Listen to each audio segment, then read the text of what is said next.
Hello. How's it going?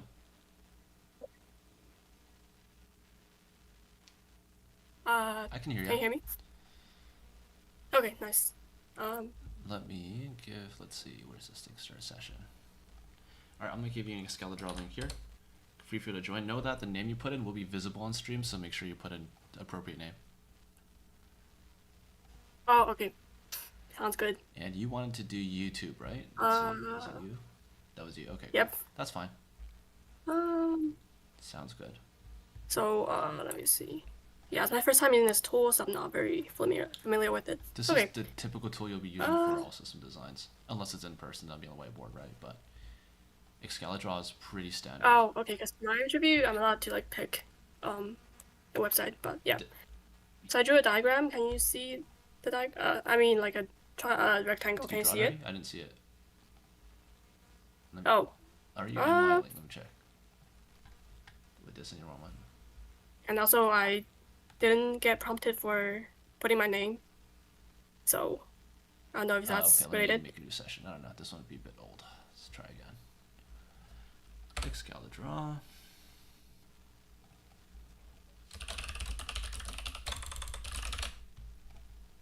Share. Let's see. Start session. Copy link. Okay, try this second one. Mhm. I'll delete the first one. Okay, let me see. I think it's the same session because I see the rectangle that I just drew. So, That's kind of um, weird. Okay, do you want to make an Scaladraw link and I'll join it? So you can sure. go to scaladraw.com. Yeah, I'll just okay. that's a bit weird, yeah. So should I do start Yeah, session or it should export to be link? the start session for the live collaboration one. That should be the first one. Oh, okay, I see. Now I see the option to put my name. Uh, I'll just do this. Sounds good.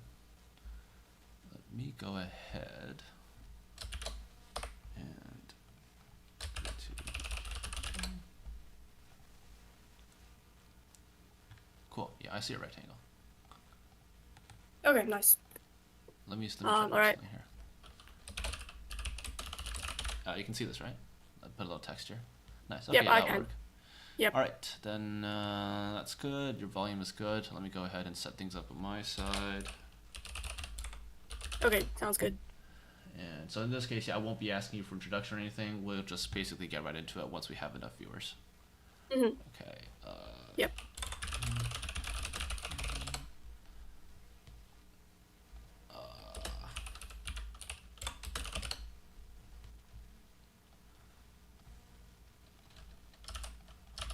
Where's this thing? Here it is.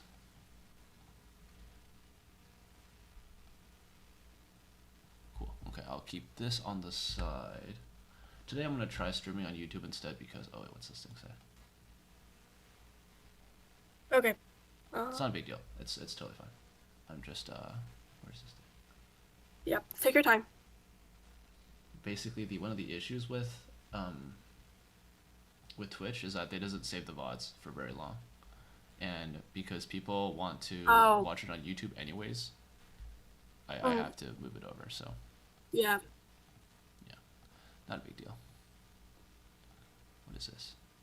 Don't care about that. Okay, cool. And then let me go ahead and broadcast. Let's see, where is the event? Start this event. Oh, actually, I need to make the edit the location. Oh, that's not what I want to do. I want to edit events. Yes. And then my URL is where the hell is the URL? Video link here.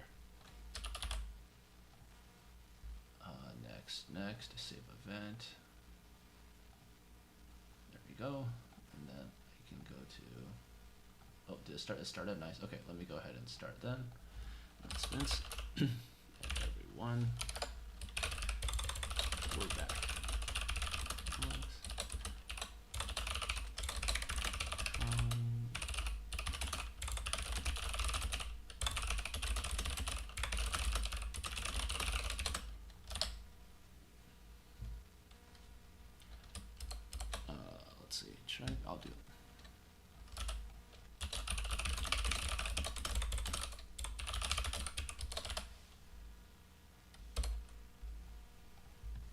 and publish. Cool. All right, we'll give it a second now. But we are live now, so just be aware. Okay.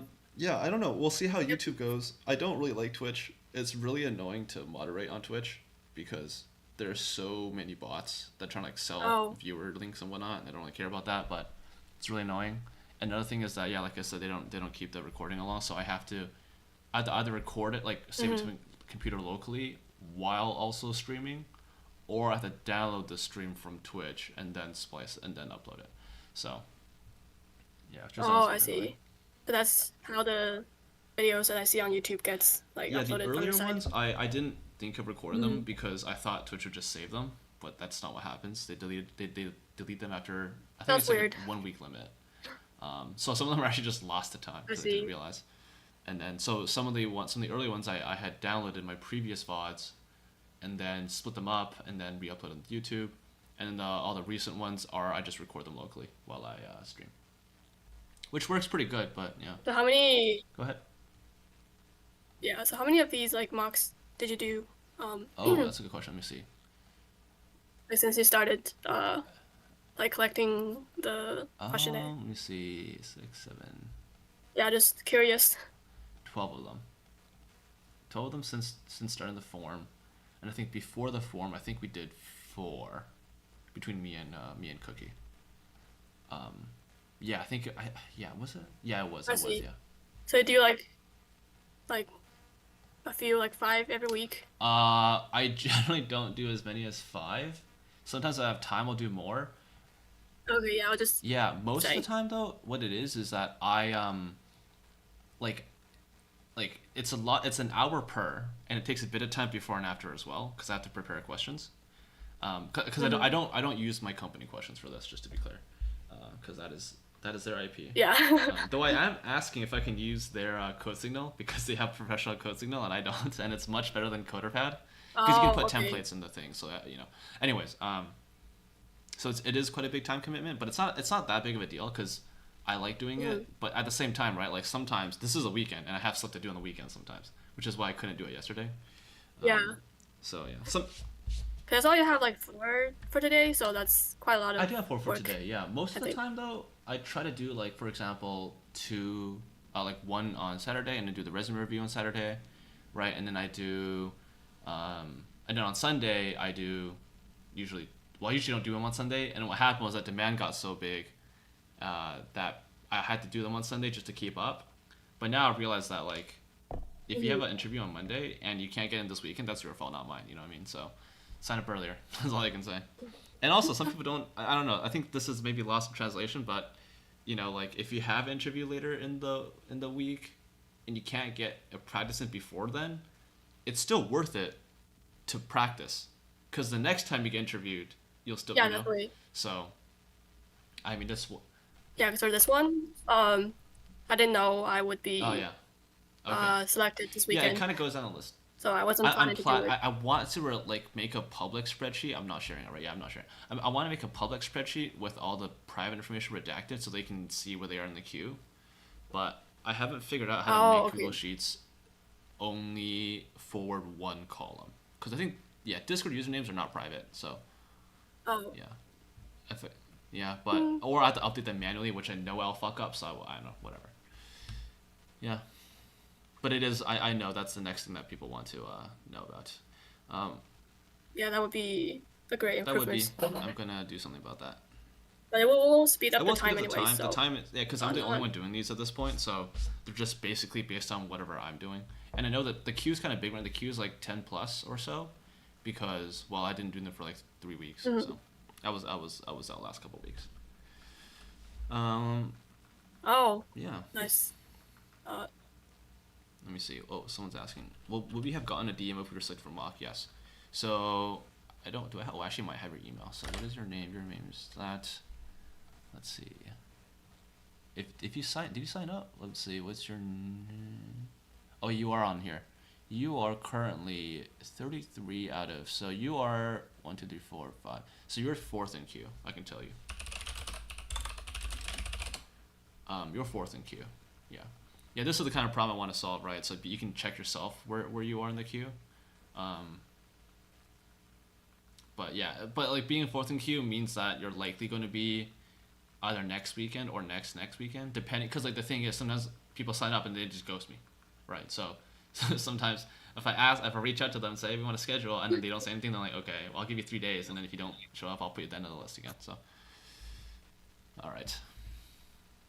But anyways, okay, we're 13:06. We've got some viewers. We can get started on this one. This will be recorded anyway, so I don't actually really care about live viewer count. This is mostly just for engagement purposes, like for people want to ask questions live. But anyways, okay, we can get started right away then. Any concerns or questions you might have ahead of time, or we can just get straight into the problem because you've done this before with different mock. Oh, wait, for me? No, just or for you. the viewers? The viewers, we don't care about those people. Oh, yeah. Yeah, I don't have any questions right Okay, now. great. So then let's get. Except for the Okay, great. question itself. Then let's just get right into the mock interview. So today's mock interview, the first one today, Okay. we're gonna be designing YouTube.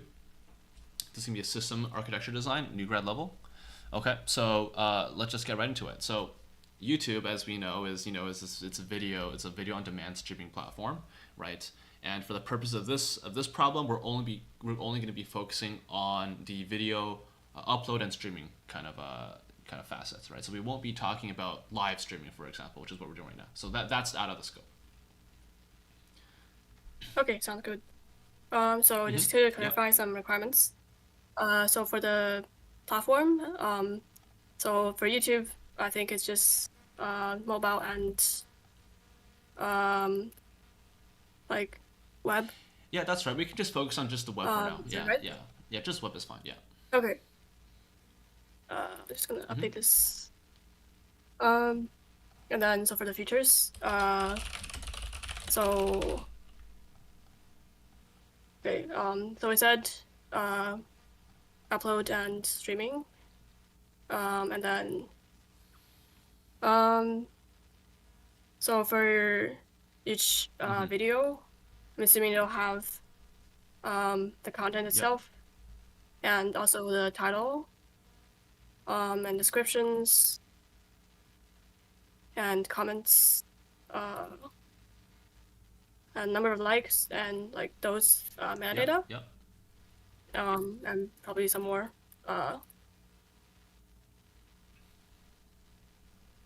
And so for other data, like data related to users, I'm assuming we're storing username, and maybe saved playlists. Yeah, so for this one, we don't need to worry about playlists or anything. We can just assume that every video. Okay. Videos. Yeah. So username and other metadata. Is this still part of the video? Like the username? So like the uploader is what Sorry? you mean, like the username?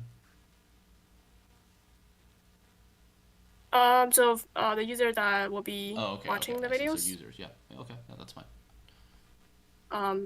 Assuming like a user can both upload a video and watch videos. So I think I was just a bit confused because you had the video word here, and these are all like points under it. So I was just checking. That's fine. I understand. Okay. It's this. And so like the video interaction stuff, I guess like the playlists and the comments, I guess. I don't know if YouTube has a like which videos that the user liked. Just putting it here still. So do we need to store any other information? We can start with this for the now. user. It's not. I wanted to focus on the main flow for the video uploading and video streaming. Yep. That's the main thing. Okay. Sounds good. And so let's go into some of the performance stuff. Do we want to prioritize consistency or availability? For YouTube, I'm assuming we'll prioritize availability because, like I never see YouTube goes down or something. Yeah, availability. So, unless we want to prioritize consistency. No, I think availability is a good call here. Okay.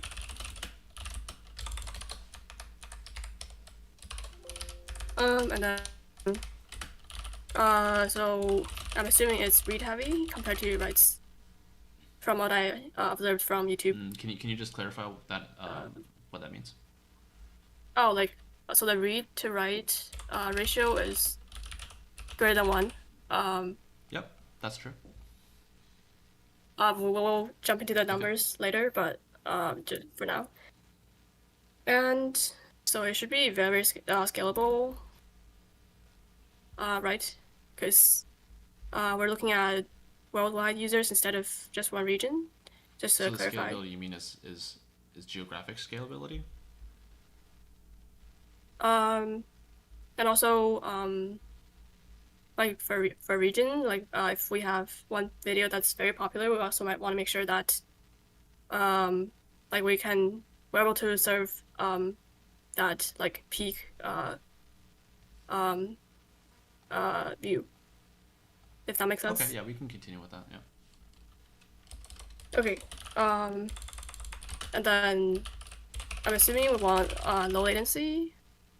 Because as a user, if I watch a video and it takes a long time to load, then that's not a good experience for me.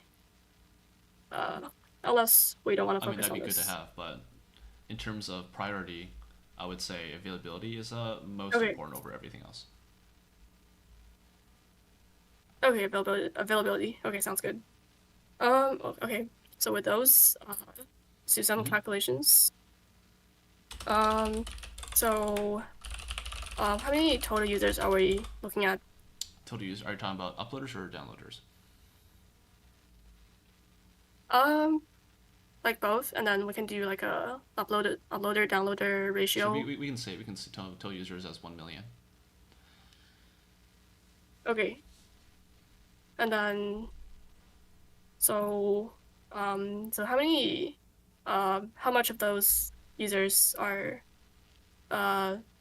viewers, and how much of those are uploaders? Let's say 1% of users are uploaders. Okay, so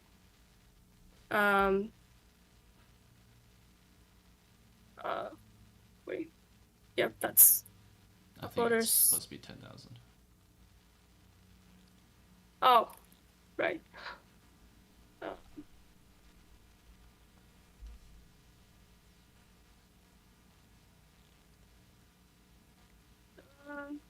Downloaders. Okay, and then Just to be clear, all million users are still viewers. It's just that only 1% of them are uploaders. Oh, Yeah. right. Sounds good. Okay, and so how many of those users are like daily active, or like what percentage? What percentage? We'll say 1% of them are daily active. Okay. So the uploaders, that was 10%, or I The forgot. uploaders was 1% of Or all 1%. users. Oh, okay. And we'll Okay, say sounds good. 1% of all users are active in daily. Yeah. Okay, sounds good. Yeah, so that means so each user let's say they view maybe 10 videos per day. Okay, sure. We can say, instead of that, we can just say they watch like 1 hour a day. Okay. Sounds good. That way we don't care about the length of the video. Okay. Yeah, each video, like each hour video, we assume it's 500 megabytes. Would that be a good estimate? Yeah, sure. We can say, yeah, that's fine.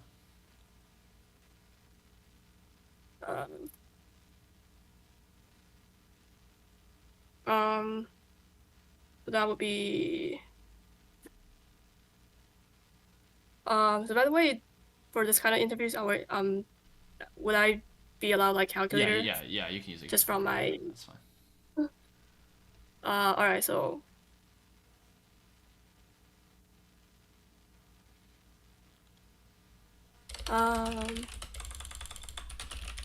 So it's 10,000 users.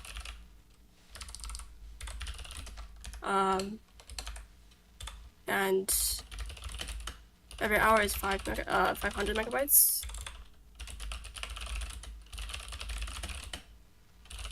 All right, so every day it will be just counting the zeros. Like 5 million megabytes. So that's um five Five. Yeah. yeah, I forgot the like conversion. 500 meg. This is 500 megabytes So essentially per person. Right. 500 megabytes times 10,000. That is giga. So that's 5 terabytes. okay. Yeah, sounds about right. So that's per day. All right.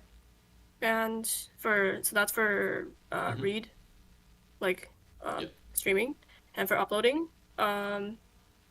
So we have 10,000 uploaders, and we assume 1% of them are active per day still. So that's 1,000 daily active users for the uploads. And can we still do like they upload Yeah, 1 hour fine, video per sure. day, and every video is all right.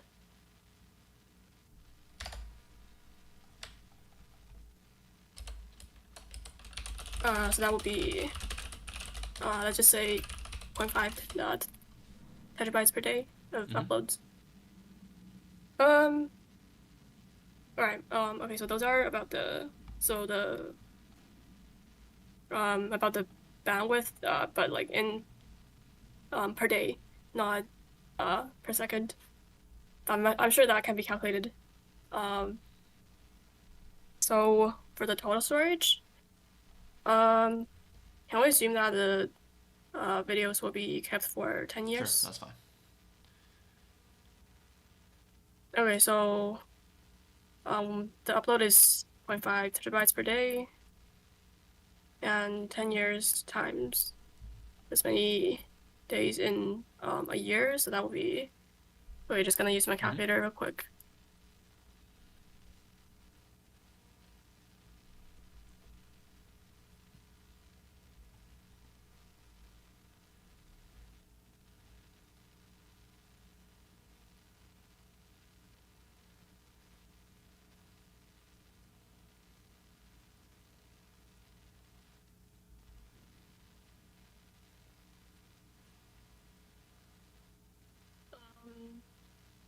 It's about 2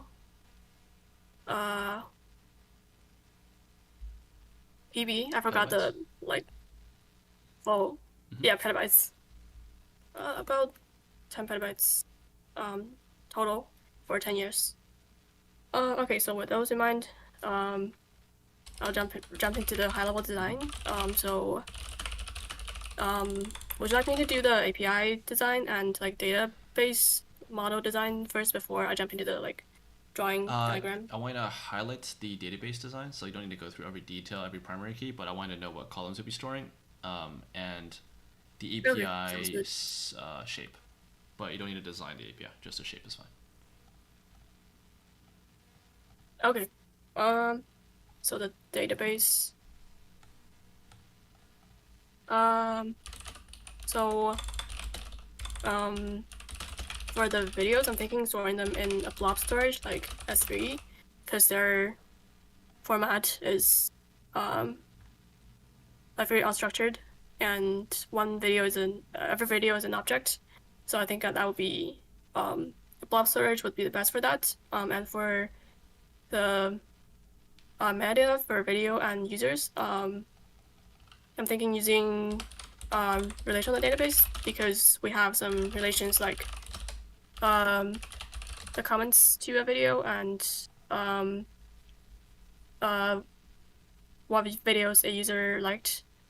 So for those, for the video metadata, we'll have a ID column, and the content column title. Oh wait, no, the content is the. So we'll have a column for the video ID, which will reference the video in the blob storage. Should they be different IDs? Sorry, is Actually, the is this a ID. table? This is the metadata table? Uh, Okay. yeah, like this is like the section. I can. Okay. I got it. So okay, so and then the column for the title. And column for a column for the description. Mm-hmm. And some other columns for other metadata. Okay. Oh, and also the author, which will link to the user table by a like video created by author relation. So um, so this table will have a video ID column and a author ID column. This way we can join the user table and video metadata table. And then for the user table, user metadata table. We'll still have the user ID and username columns. And some other metadata like the region and language. I won't list all of them here. And the videos that they created can be queried by from the author created video table. So that should take care of that. All right, and for the I think these are like the essential information for the tables. Is there any other like tables that you'd like me to design? Yeah, one thing. Well, not maybe another table necessarily, but where will the video itself be stored? Oh, so I think I mentioned this in the before, but yeah. So I'm thinking I will store them in a blob storage like S3. And how will you get the S3 information from your tables? And how will you sorry? get the path to your S3 video from these tables?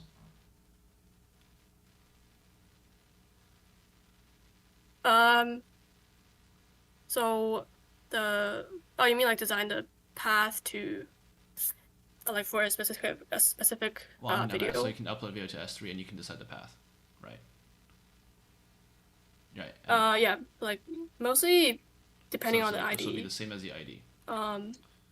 Okay. To organize the videos, maybe I can have some like parent path to help with the partition for S3. But mostly it's depending on the ID.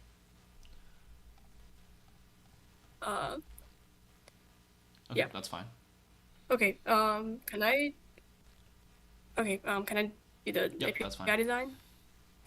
No. Yeah, let's do the API. So I said we're gonna focus on upload and streaming. So for upload, it would be I'm thinking using a post request, and so it will look like API version and then video. That's how they post the video, upload the video, and for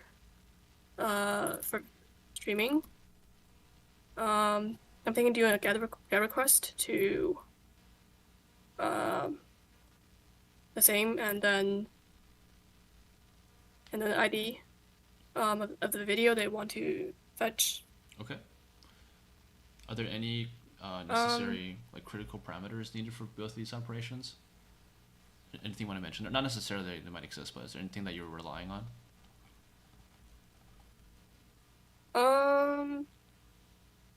Maybe the resolution of the video being requested as well. Let me think if there's any others.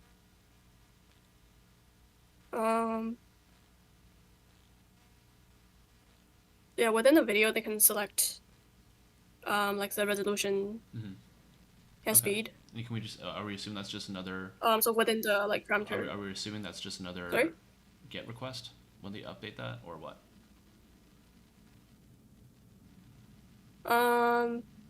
Like within the GET request, they'll specify like parameters. So something like Okay. and so on. If that makes Yeah, sense. that's fine. Okay, we can go with that. Yeah. Okay. All right. So okay, I'll do the high level design now. So let's start with when the user sends a request from the client, which is web.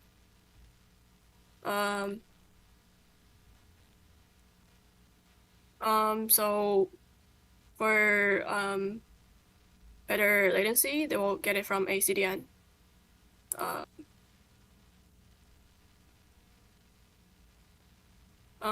So let's do let's do upload first, so that we have like some storage to work with.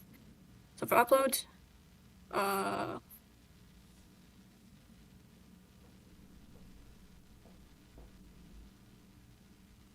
oops.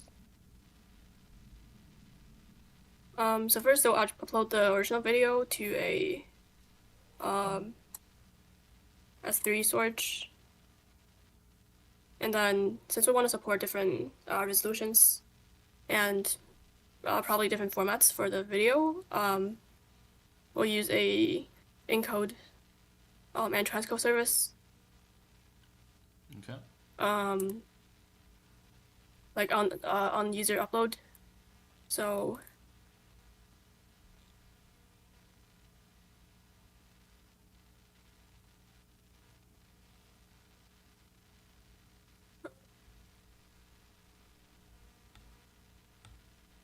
and then so after that, the video will be put into a S3 as well, but probably a different bucket or destination just for the encoded videos. Okay, so that's and for the upload performance wise, because the transcoding and encoding takes time, so we probably want a queue in between somewhere.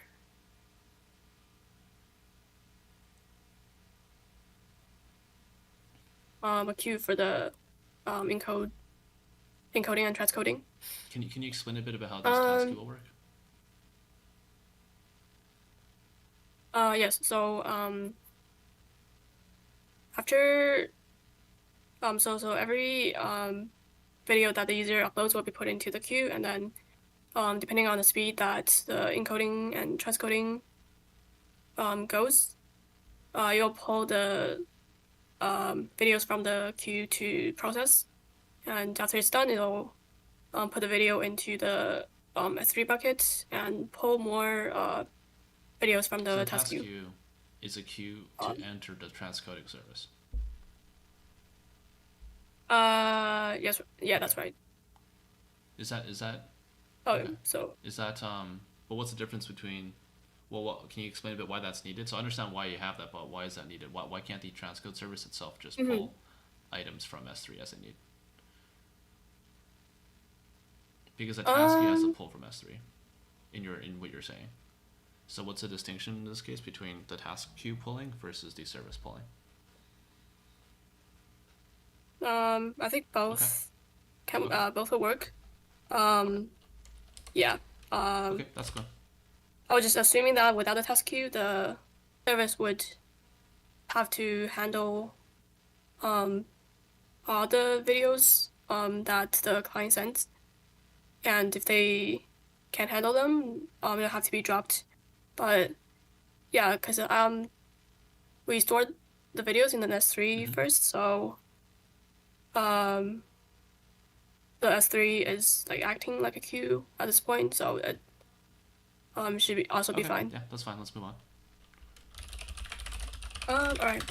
So for the streaming, so like I mentioned, because we want better performance and lower latency. The user will get it through CDN.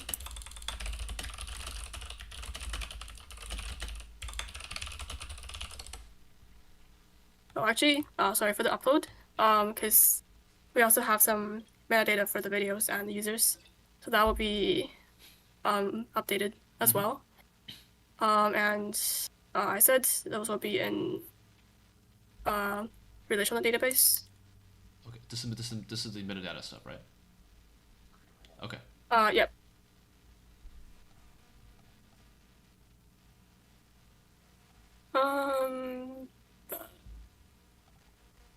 Okay. So the client, when they upload a video, they'll like have some information like the title and description, and those will be directly from the client to the, well, they'll have to go through some servers, like application servers.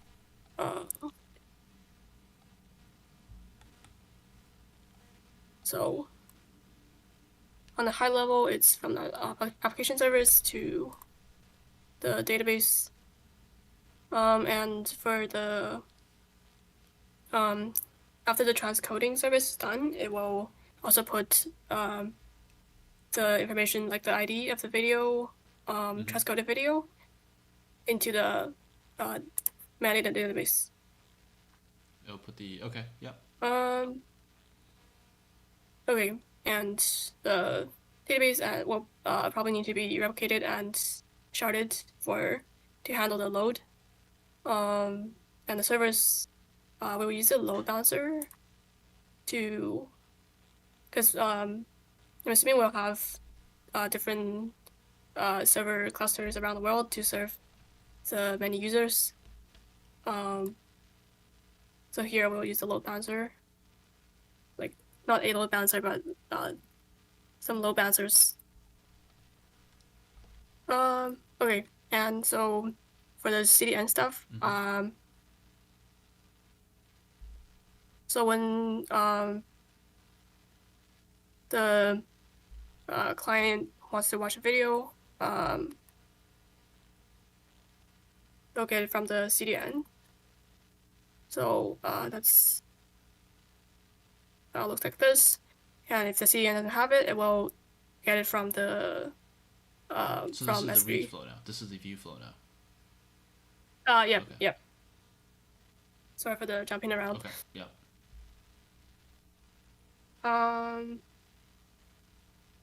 So yeah, something like this. Do you want to put the CDN above? Just like over here. Sure. Easier. Okay. Okay. Okay, so we're going to the CDN.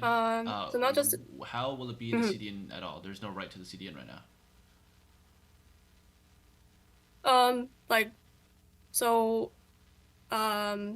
When the first time a video is requested, it won't be in the CDN, so the CDN will get it from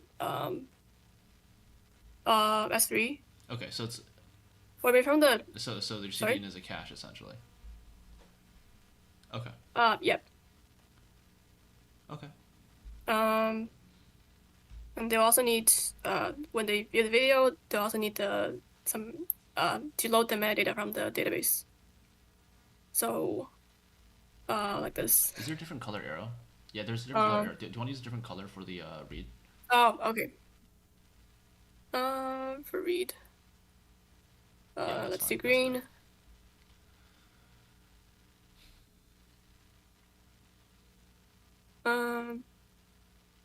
Actually, it wouldn't just go to the database. It will go to the load balancer first, which directs the traffic to the servers. So, okay. And then, because we have a very high read to write ratio, so we'll probably want to use a cache to offload the database. Oh. Okay. Green.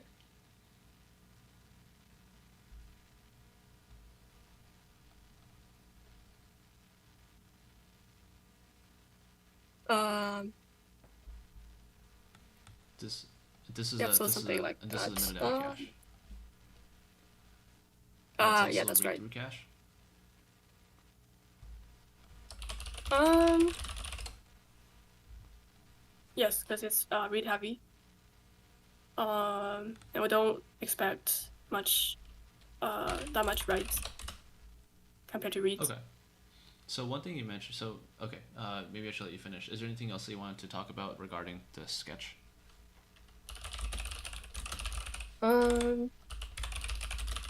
No, that's Okay. everything. Cool. Okay, this is a good first start.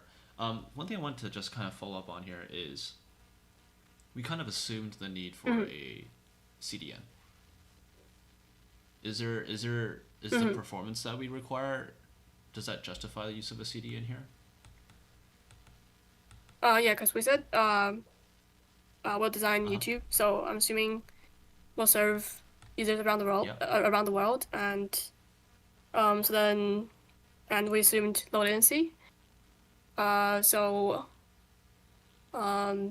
having CDNs like around different Mm-hmm. geographical locations will um be very important for the latency.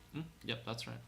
If that makes Okay. sense. Is there an issue perhaps if is there any, because right now there's no consideration essentially being put towards, because you mentioned, and I think you didn't write this down, but you mentioned in passing that one of the benefits of having this regionalized system is that videos that are popular in different regions can be, so we essentially said, was made more easily accessible. Is that a consideration here? Is that perhaps a consequence of this design, or is there something else that we can do to kind of encourage that? Um, so you mean like for example, one video is more popular in one region compared to the rest of the regions? Yeah, so like for example, the reason that we were Or talking about, I think you, let me see if you put it here somewhere. No, you didn't. Okay. So like for example, a Spanish video would be more popular in South America and Spain, obviously, right? That wouldn't be necessarily as popular in like Asia, right? And so because you're saying that we have these CDNs Mhm. per region, that helps the latency. Does that help, hurt, Mhm. or is neutral towards the fact that Spanish videos are more popular in Spanish speaking areas? It helps because the CDN in like Asia wouldn't have as many Spanish Mm-hmm. videos. Um, Yeah. So that's by coincidence yeah. that because people are more likely to pull certain videos, they'll be more likely to be inside the CDN. That makes sense. Yeah. Is there That's right. perhaps Yeah. a different metric we could also use to ensure that that's the case? Or not necessarily ensure, but greatly increase the probability that videos within a region are more likely to, popular videos in the region are more likely to be within the CDN. Because, for example, in your current situation, if a person watched a unpopular video in a region, um, Mhm. that would also be in the CDN. When in reality, if you were highly Mhm. confident no one else wants to watch that video, you shouldn't put in the CDN. Is there perhaps another metric you can use for that? Um, like um, like I said, an expiration time for the videos Mm-hmm. in CDN. And if a video or maybe also the number of requests Mm-hmm. on that video, so that less requested videos will be evicted. Mm-hmm. And what's the difference between a request and a view? Um, Is there a difference? um, Not Mm-hmm. really in So this case is there a way in we my can kind design. of incorporate the view count of a video to be preferred to be put into the CDN? In other words, can we establish an eviction policy based on the view count? Um, sorry, what were we saying? Yeah, so it seems to me that the videos that should be in the Hmm. CDN are videos that have the most views in a region. Right. Can we enforce that with this design? Can we what can we add to kind of help that? Um, I'm thinking like some logic inside the CDN that will handle the counting. Mm-hmm. Okay. Um,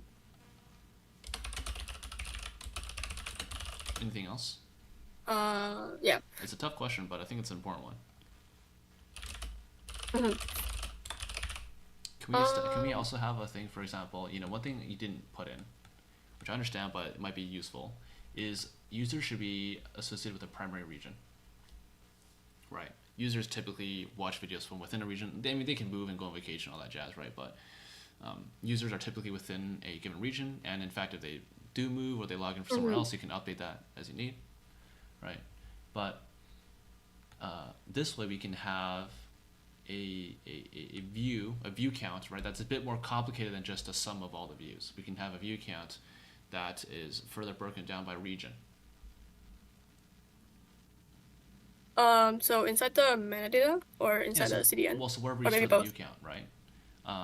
You currently store the view count based on. Oh, so wait, where do you store the view count? Let me just check. Well, that should be in the video metadata, right? So you store so you store. I mean, presumably you write it, but that's pretty obvious, right? So I'm saying, right, instead of storing the view count as an integer in the video metadata, can we instead have have a view count table or something that you want, where we can break down a video's view count by region?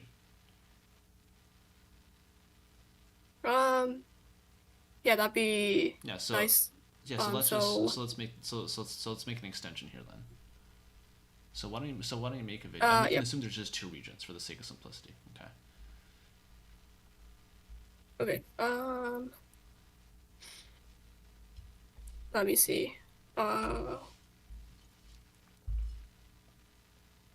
just thinking how to handle the relationship between video and region.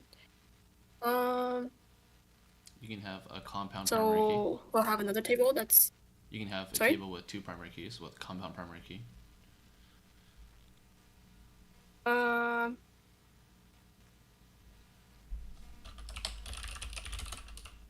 I do a table that stores video ID and region and count? Yep. Like view count. And that will be called something along the lines of video region view. Yep, that's fine. So now so now with this information, right, we say there's two regions, A and B, right? So video ID 1 and Asian in region A can have a certain view count. Maybe it's very popular. Maybe video 1's very popular in region A, and it's not popular in region B. Right. So now we can kind of separate that, and then of course we can have maybe we can also have, just for sake of simplicity, we can also have right. So how should I best write that? So we can say ID 1 region A. Right. That this produces view count. Sorry, are you I'm typing inside your just right underneath you. Here. Right, okay. This equals to 100. Let's make it 100k. Sure, right. And then we can, in this case, you would still be able to retrieve the total views for your metadata table, or for whatever you want to fetch that, by just summing region A and region B. So you can just make two fetch requests, right? A fixed number of reads in a different table to sum it. So that wouldn't harm your performance in this case. Okay, so like doing a query over all the regions for the same video. So that would be, I'm saying that this doesn't violate your design previously, because you're making a fixed number of read requests to find the total video sum. That makes sense. So with this table, how can you augment your current structure a bit to make sure that the right videos are in your CDN?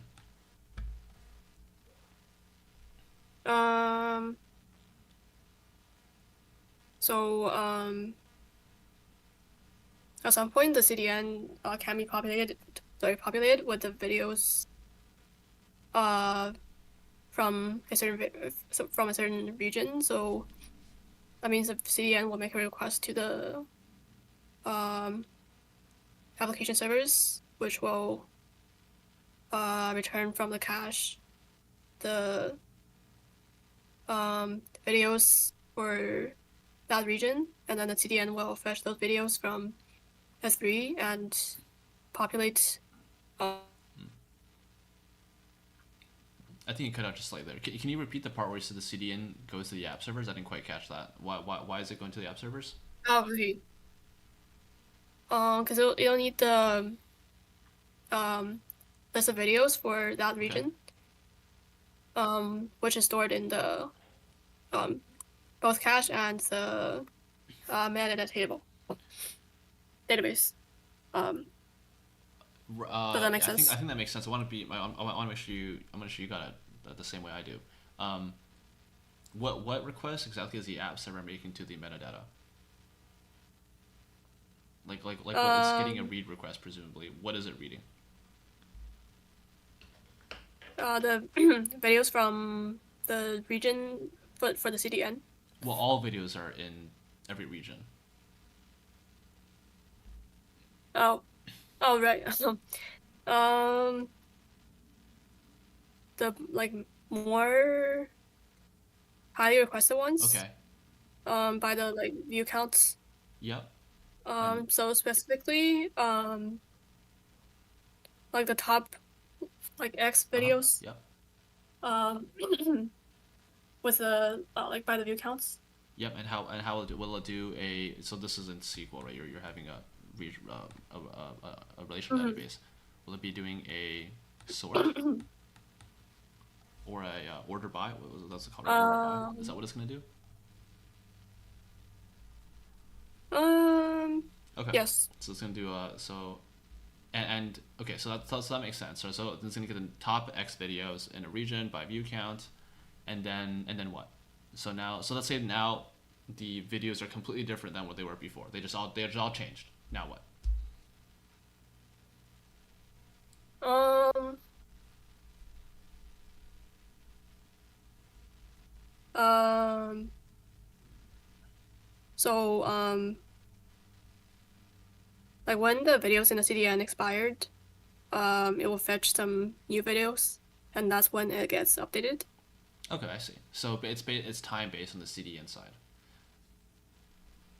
Okay. Okay. Yes.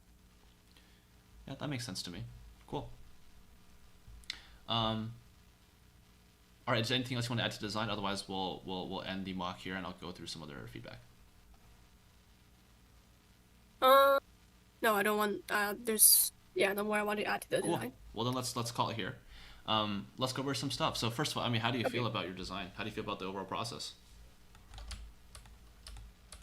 Um, because I Yeah. practiced before, so it's not as bad as I Did you thought. practice?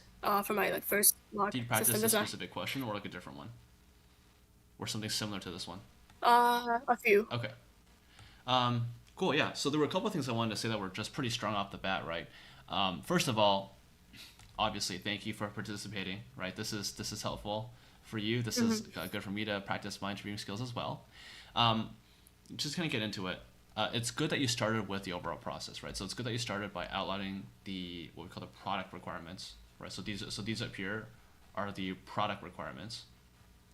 This here are the functional Mm-hmm. requirements, right, or performance requirements as you call them, right? It's Mm-hmm. always good to start with these two first, and the reason is because you can't actually do anything without nailing this down, right? So it's always good to start with this first. And if you Mm-hmm. have any uncertainties about functional performance requirements, you should clarify that before moving on, because otherwise, um, otherwise that might be something which the interviewer kind of pulls out of the back pocket later and invalidates certain parts of your design because you didn't consider something. So, for example, if you're going through this, you could always add in the end, say, oh, if there's other functional requirements or other performance requirements, other product requirements, let me know.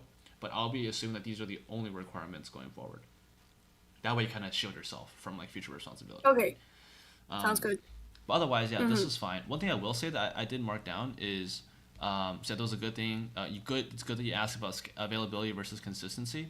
One thing I will say though, um, is don't commit to too much performance stuff, right? And for new grad level, this isn't really a big problem.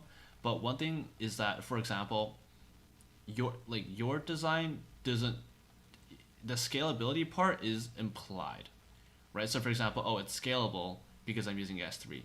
Yeah, that's true, but not really because there's the S3 is scalable, but some of the other stuff around it aren't. And I'll go over that later. The point being here is don't commit to Okay. more performance than you have to. So something like consistency or availability is good to ask, but don't just start volunteering stuff like a scalability or low latency unless they ask for it. Okay. I see. I see. And Should I like ask for the requirements on scalability and latency at all, or should I just oh well, uh what I would say is okay. Do you prefer? Should we focus availability or consistency? I just confirmed this is read heavy. What's a read ratio? You can ask this kind of stuff, and then you pause it and say, oh, okay, is there any other performance requirements I need to take care of, right? okay, okay. So first two are the most Well, the important. only thing that's performant is cap, right? Do you prefer consistency, availability, or the other one is prediction performance? But that one doesn't matter. That's not part of this thing. So just ask availability or consistency, right? And if it's an application like YouTube where there's a read-write Mhm. discrepancy, what are we doing here, right? Like, is it going to be read or write, right? Because YouTube, it's actually much bigger than 100 to 1. I just made it just easy for easy math, but like, right? So for YouTube, the read versus write ratio is a good question, but in reality, you don't need to ask anything. Like, just stop here and get them to say what else they want, because this is where the interviewer has a chance to increase or decrease the difficulty of the problem as they deem fit for you. Oh, okay, okay. Now, in this I case, if see. since you're doing new grad level, Mhm. it's obvious that you don't really the scalability and latency part is not part of the requirements. So the fact that you didn't achieve that isn't really negative points. The only negative part about that is that you didn't realize you didn't achieve it, right? So that's something which I would just be careful. Okay. Don't volunteer stuff unless you don't have to, right? So that's the first piece of feedback there. So if they didn't mention they wanted like low latency, then should I add the CDN stuff in my The design CDN part. So or here's the thing about this is another part of the problem is um, you didn't actually quantify Mhm. the availability or consistency part. Like, it's not inherently clear why, okay, you did availability, how is this more available than if you didn't use the CDN, right? The CDN doesn't increase availability, it only increases latency. So, like, this is the kind of thing that you want to, like, after you do your design, you want to say, okay, now I want to explain to you how I achieved high availability, and then you talk about what aspects are, right? You can't just like, okay, I'm using S3, it never fails, therefore I'm available, right? Like, yeah, sure, but like that's not really the problem. So, so that's kind of how I would address that, is by doing the design like you did, right? And then at the end, just take a quick minute and say, okay, here's how I considered a read heavy application. Here's how I considered this and this, right? And honestly, at that point, it doesn't really matter if you're exactly right or not. It just matters that you try to address the problem in a reasonable fashion. And the reason I say it's Oh, reasonable okay, fashion is so like because, for example, I think so confirm me for if this is right or not. You put the CD in for lower latency. Is that the reason? Right. right. It's okay. So Yep. yeah, that's generally true, but that's not always true, right? So, for example, at a higher level, we might ask you, oh, you put the CD in for lower latency. How much lower is the latency? And that's an important thing to recognize, because just putting in the CD in being lower latency is not necessarily sufficient, right? A good question to ask someone is, okay, well, S3 is too slow. What's the latency of S3? Right? The answer is 200 milliseconds. That's not too slow, right? It's only under certain conditions that you have to describe to justify me why you need a CDN, right? Because one thing that you want to ask higher level people, and this is one thing that you can consider, right, is that, oh, I know a CDN is expensive, right? This is the reason why not everything has a CDN, because they're very, very expensive to operate.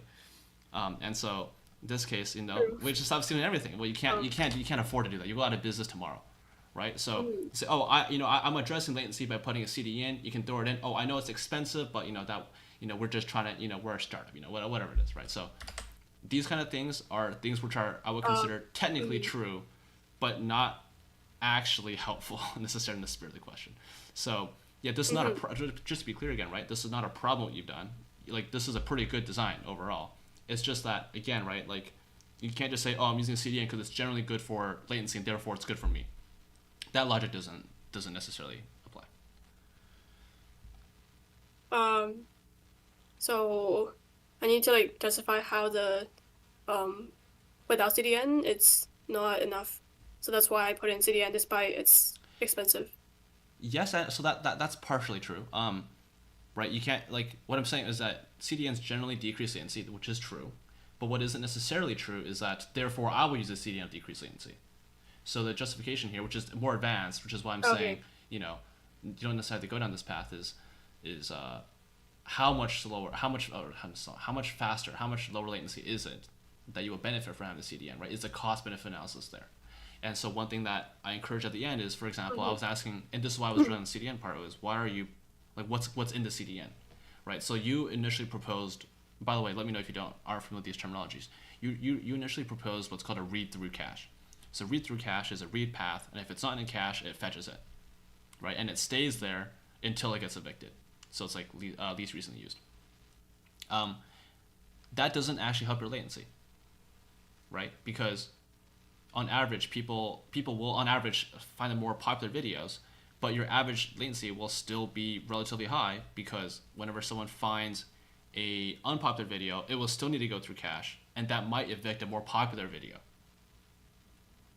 right? So in this case, Oh, so like the eviction policy, I need to yeah, mention well, you it, need to mention it and it because has you an originally well, you didn't mention it. I asked you to describe the behavior, and you described the behavior of read-through cache. It's not an issue if you don't know the terminology, by the way. I'm just saying, so you described a read-through cache. A read-through cache wouldn't actually improve your latency that much. That's the problem, right? If, for example, you had I think I said like it's because it's read heavy, so that's why I used with that well, not logic necessarily, code. it can't just be reading because all caches are for is reading. All caches are for reading, right?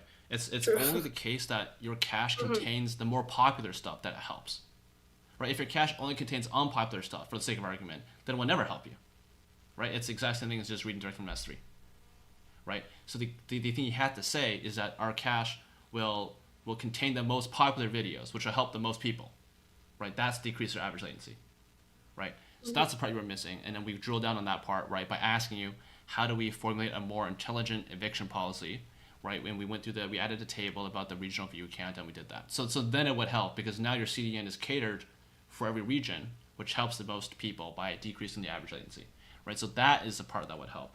The thing before that, where you just have a generic read-through cache, that wouldn't help. Oh, So is it like odd because I promised low latency? So if I didn't promise that, then would I need to like do others and no, justify? but Uh, that could be a follow-up question because you would have finished sooner. Yeah. I see. A couple other things. We're a bit low on time. I'm gonna speed through some other things. You're free to reach out to Oh, me okay. after for more Yeah. details. A couple things. First thing Yeah, is sounds good. Hmm. this 1K number is round. That should be 100 because 1% of 10,000 is 100. Yeah, I was thinking 10 Yeah. Anyways, percent. a second Anyways. thing is your calculation of 2 petabytes is correct. However, not exactly because this is you're assuming there's no growth in the service. So you're assuming that we'll only need 2 petabytes over 10 years. Right? Oh, That's an incorrect assumption. So you need to be careful about that. What else is there? Right, this task queue description you didn't explain correctly, and the reason is because the slow okay. part is the encode and transcode service. Right, this is the slow part, and so what that means is there's two things. The first thing is you didn't justify why you need a task in the first place because the service itself can just pull it in, right? The reason, but the task queue is actually a good idea, so I was a bit confused by this one. The correct explanation for why you need a task queue is because since the encoding and transcoding is so slow, this service here needs to be distributed. And so you need to have a load balancer in front of it's not really a load balancer. You can think of it as a queue. Queue is fine. But you essentially have a load balancer in front of the input of your distributed transcode service to give all the videos to the correct place, right? So this is the purpose of the task queue, and it's not just a random buffer. Buffering is not needed in this context. The requirement is that you need to distribute all the incoming videos to be eventually encoded, right? And one thing I want to again clarify is that this is another feedback that's related to this one is that you didn't specify video formats, which is not a big deal because people don't think about that.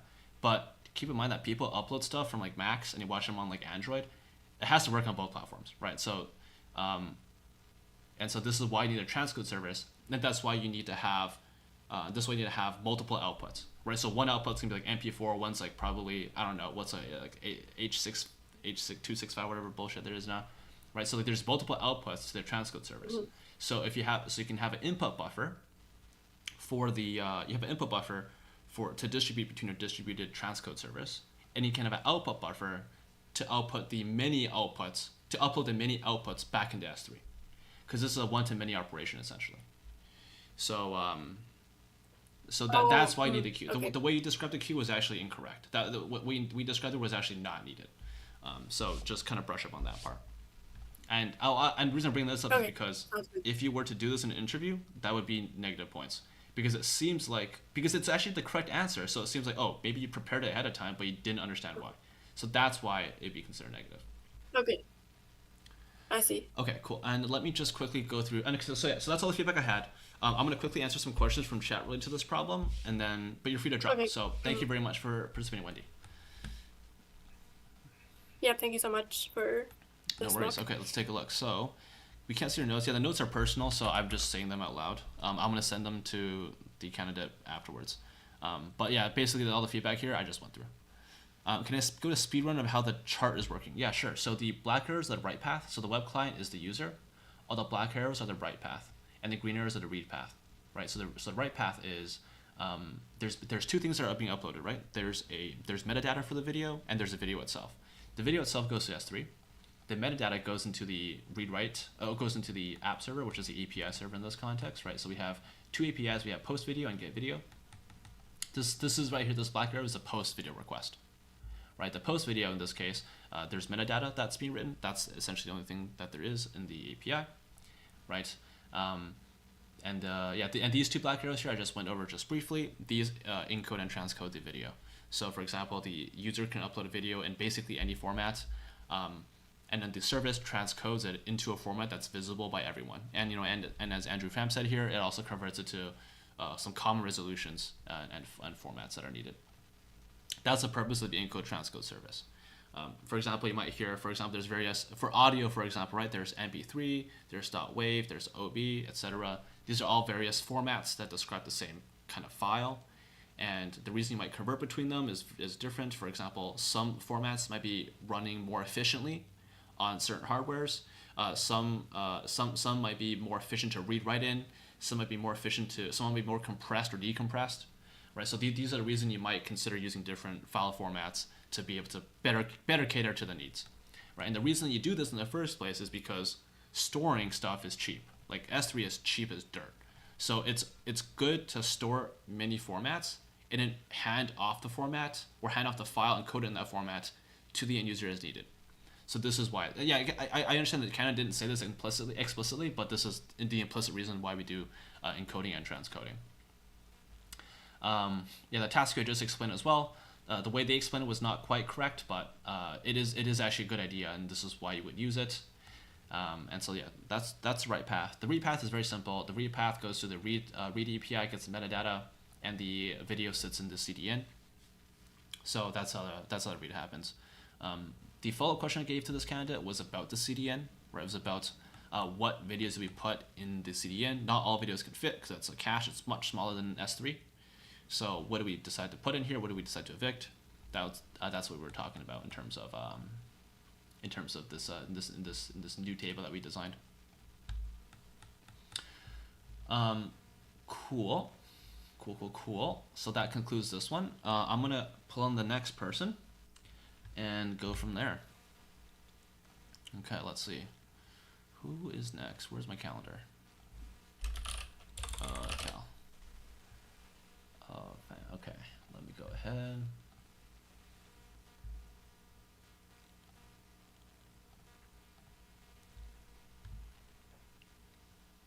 Hello.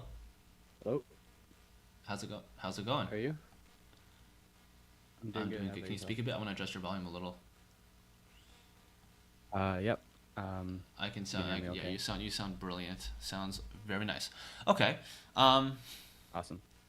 Hold up. Where's my thing? Okay, great. All right. So welcome. Let me go ahead and start another Scalability. Wait, are you doing system design? What are you doing? Yes, you are. Great.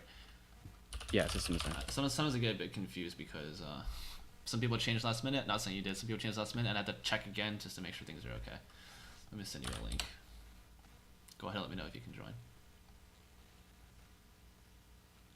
And if you can see the sample text on the top. Yeah, there you are. Yeah, I can Great, see it. okay. We can get basically straight into this. Is there anything that you wanted to say ahead of time? Do you want to introduce yourself at all? Or do you want to remain anonymous? Is fine as well. Otherwise, we'll get in. Yeah. Fourth, I guess. So PS student at U Ottawa. Just finished my third, I guess the equivalent of my third year. Sequence is a bit weird because of co-op, but basically a fourth year. I'll be graduating next April, so looking to prepare for interviews and new grad interviews, especially for system design. I haven't done it before, so wanted to give it a For shot. sure. Is this your have you practiced system design before, or is this your very first one? So I've like practiced by myself. Like I read through like system design primer, watched some mocks and stuff like that, but I've never actually Okay. done one myself. Great, and we're going for a roughly intermediate level in terms of new grad. Is that, just to confirm, that's what we're going for here? Great, okay. Yeah. Then let's get into it then. Anything else I need to know ahead of time? Otherwise, we'll just kind of, stop stalling and get in. No, Okay, I sweet. think we're good. So for this problem, I want to work through a problem of designing Google Drive. This is a Google theme. Today we'll be just doing Google theme stuff. Why not? So we're going to be going through Google Drive. And so again, the main kind of functionality we want to implement here is we want users, obviously, to be users, and we want users to be able to upload and download files, and to be able to share a link to a file. Okay. All right. So if we can start off with some requirements, like you said, on the functional level, users can upload. All right. I can move this Thanks. over there.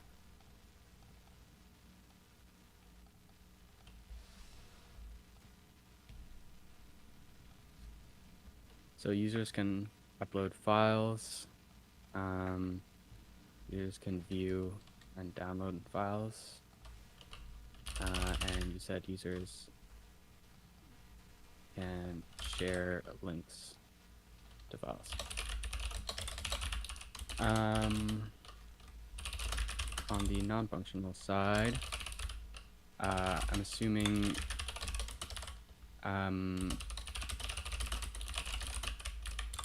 thinking consistency over availability. I'm assuming we want our service to be available all the time. On the consistency level, like if somebody makes an edit to their file, if it takes a couple seconds or minutes to propagate through, is that a deal breaker?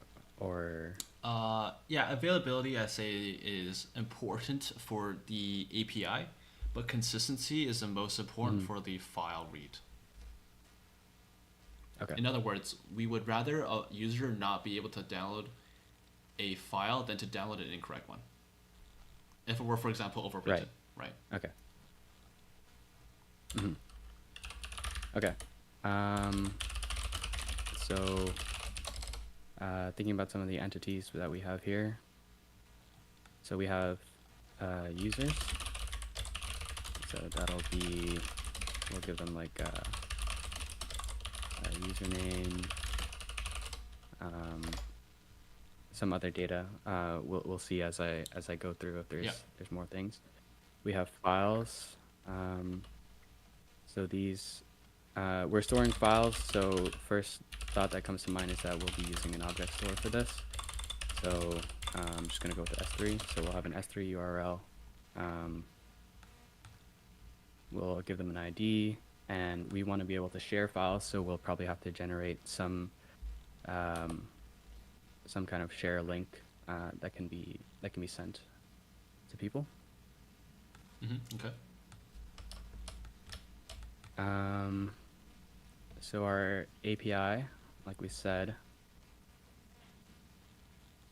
we want to be able to get some file, and this will be based on so we want to be able to get a file, and this returns just the binary blob. We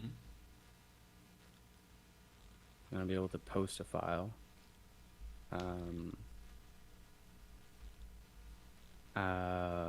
So it's gonna take in a binary file as well. Okay, so moving on to I guess starting the high level design. So we have our clients here. You said Google Drive, but I'm assuming we're just gonna work with the excuse me, the web interface, not like the syncing your local file Yeah, system. just the web interface, like kind of like Dropbox, I suppose. I Just the like I web don't know if interface. Dropbox also syncs, but yeah, basically just the web interface. Yeah. Okay. So we have a web interface. Move around. So this is gonna go to our web servers. Also, I guess I should ask before I start our user counts and I guess on average how much storage they have, or like how many files they're storing, and what's the ratio of reading to writing files. Yeah. So for this case, we can say we have 10 million active users, daily active users, and what other question you had? Was it the file size? Average file size and how many files they're uploading a day. The average file size we can assume is 100 megabytes, and we assume everyone uploads one file a day. Megabyte. Uploads one file a day. One other thing is I like security. So managing access to files. For now, I'm just gonna say that's out of scope while I work on the rest of the design. Okay. And if we have time at the end, I can that come sounds back to good. that. Okay. So our web interface is gonna go to our web servers. So here, thinking about just the flow, we'll start with posting a file. So like in Dropbox, when we post a file, we're gonna want to add that to S3.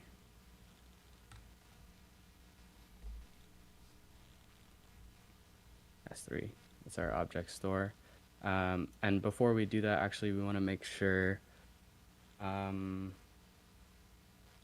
thing I want to make sure is that we're avoiding duplication, but we can come back to that later. Something we can like hash files. But I'll continue with the basics beforehand. We're gonna want to store probably some metadata about the files too. Assuming everyone uploads one file a day, that's 10 million uploads a day. So that's a lot of writes, so that's making me lean towards maybe a NoSQL database for storing the metadata. Okay.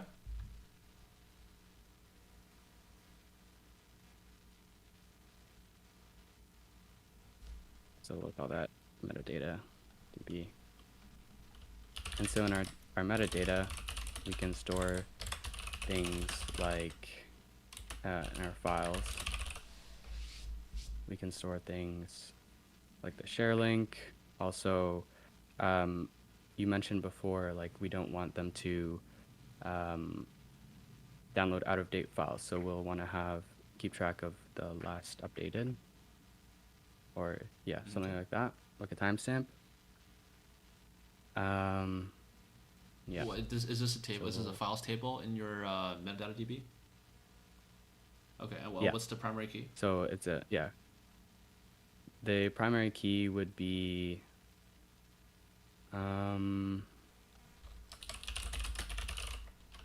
guess we can use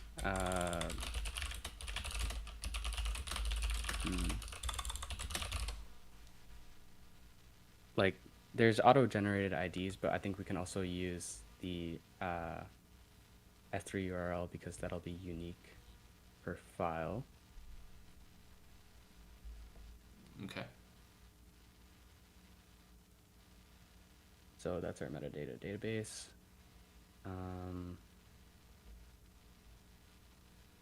Okay.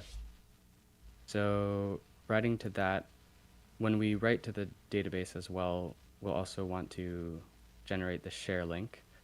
And that share link needs to be unique. So we can use,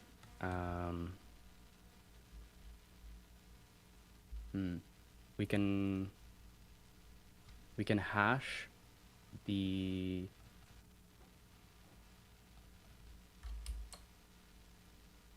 so yeah, that share link is going to be generated, I guess, once per file. And so on creation, we're going to want to create that share link. We can create that using some kind of hashing function. We'll say MD5. So we'll generate the share link using hash function. And this is on upload. This is on upload. Yes, on upload. And because, like we said, sorry, we actually want to be able to update files as well.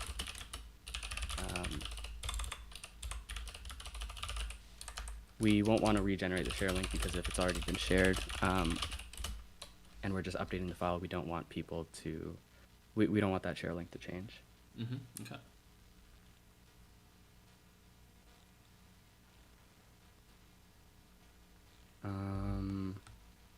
Okay. Okay, so that's that's the basis for uploading files. Now we're gonna want to get files. So assuming we're going off a share link, we're gonna want to query our database for that share link to be able to retrieve the S3 URL.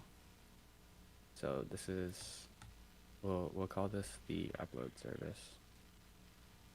And we'll make a new service for reading files. And then we can pass those, we can actually pass those through an API gateway based on whichever one we want to hit.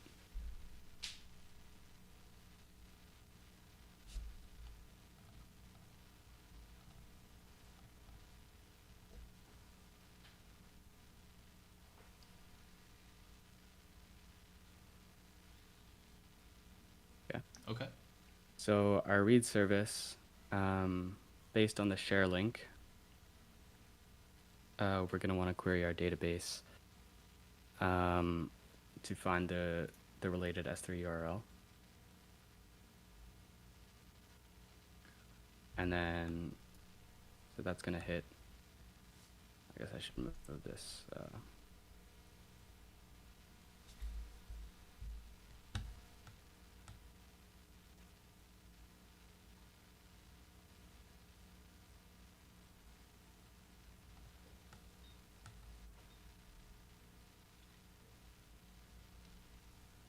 So I just move this around.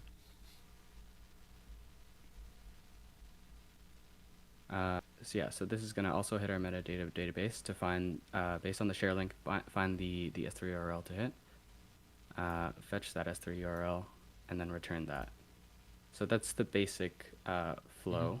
So one thing I'm thinking about right now is, let's say somebody, I don't know, uploads some, I don't know, some super popular file, and now everybody wants to hit that file. So we're going to want to be able to cache that somehow.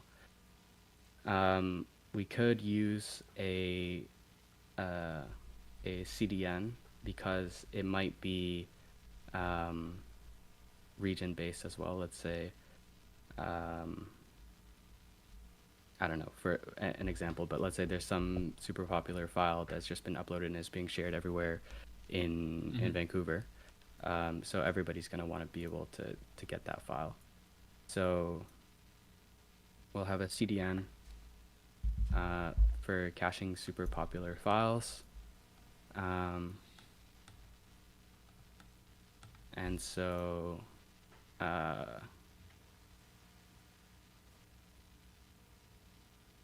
should be the other way around. Oops. Yeah, so our when we first when somebody hits the like some share link, check if it's in the CDN, and if it's not, then continue on to the read service.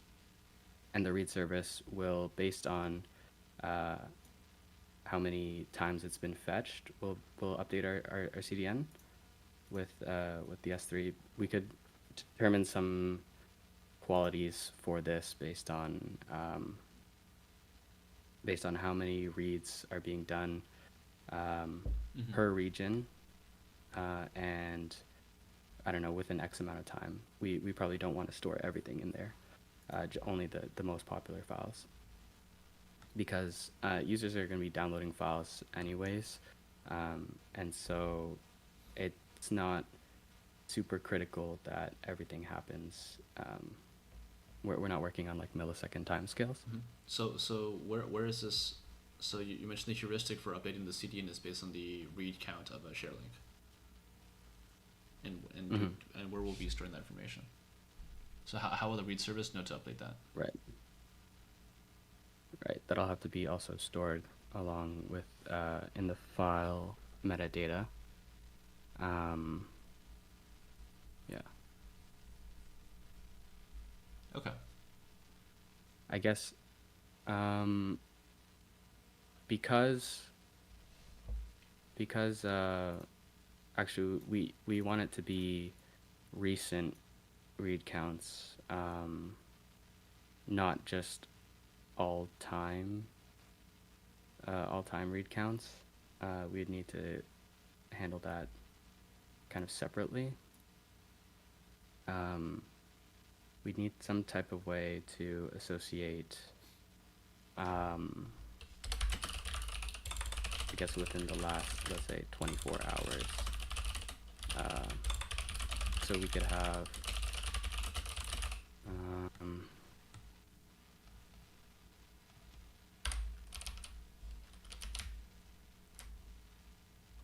I'm thinking we could have another table for counts, based on a share link that tracks for 24 hours and then gets reset every day. Why does it need to be reset every day?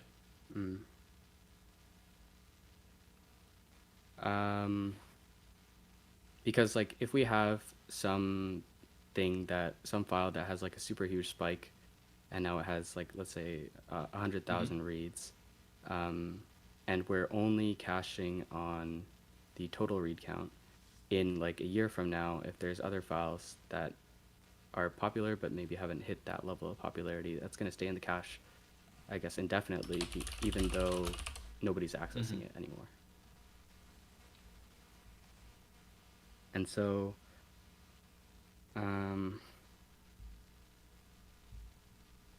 this is kind of hinting to me that we have some kind of relation between these. So like accounts would have, based on a share link, and then a view count, and then we can run a cron job, I would say every 24 hours to reset it. Okay. We can do that. Is there if you're running a cron job to reset every 24 hours, why do you need a table for that?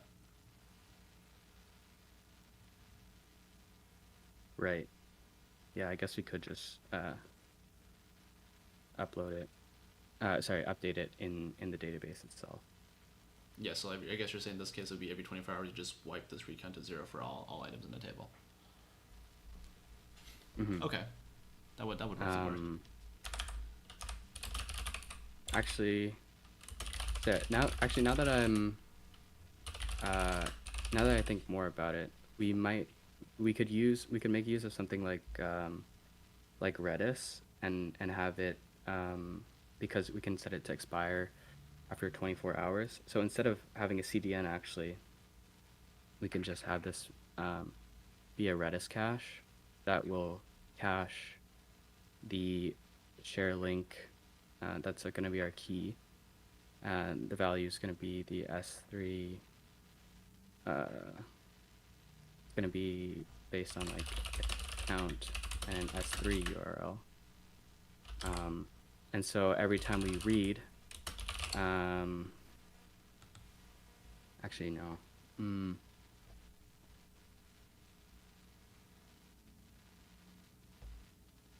just thinking about every time we read, we need to keep track of that count still somehow. I'm not sure if with one,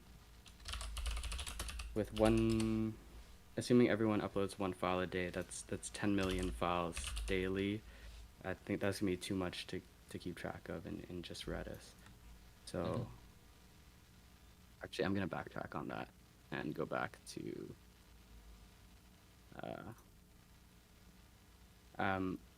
actually, I think we can keep Redis because it's cheaper than a CDN, but the keeping track of the counts will still have to be will still be done in the metadata database. Can you just quickly go over again why you don't why or I think so you previously were trying to track count in Redis, was it? Okay, can you just go over why that's not feasible in this case? I'd missed that part. I'm just thinking with 10 million daily active users uploading one file a day, that's 10 million files a day. Assuming somebody's uploading them and reading them, there's going to be millions of files being read. Not necessarily. I didn't specify the read ratio. Okay. Most files are just uploaded, not read. Okay. If most files are just uploaded and not read, yeah, I guess I should have clarified the assumption that the files were being read at least once per day, but that's actually not true. And yeah, with our expiration of one day, the cache is going to be cleared. So files that are only being read like in one day, it's going to be gone the next day out of the cache actually. So that does work. So in Redis we're gonna cache share link as our key, and that's gonna have the S3 URL and the read count that we can update. And then also the last thing is updating files. So putting files that will also be directed to our upload service, and that can just update. It'll fetch the S3 URL, and then update that S3 URL with Amazon. Which flow was this for? This is for put for updating a file. Let's see, and then I just want to make sure that we need to make sure that people don't download the wrong version. So that that's going to update the last updated as well. I'm not sure. Does S3 just give you, when you query, does it just like give you the straight like data? Or does it give you some metadata associated to it as well? Okay, so yeah, we'll want to when we upload to S3 and we update the last updated, that'll keep track of what the new file is. And so when we read, we get we fetch from S3, we'll want to make sure that the last updated the metadata that we get about the last updated matches with our database, and if not, we'll return them an error, and they can retry. This is for the read consistency between Redis and S3, was it? I'm not quite clear on how that solves. I'm not quite clear on the problem that solves. Yeah, this is for read consistency between the user and the S3 file. So Redis is caching the S3 URL so that we don't have to look it up in the metadatabase. And then once we fetch from S3, we just compare the updated day or like updated timestamp with what we have in the database. If they don't match, then we have an outdated version. We have an outdated version, and then we can have them retry can you again. Explain a scenario where they might not match? In other words, right now the only time that you write to these is the upload service, and it always writes to both. That's by what you're saying so far. Right. So can you describe a scenario where these two, the last updated in your table and the S3 metadata might not match? Or is that a not possible scenario?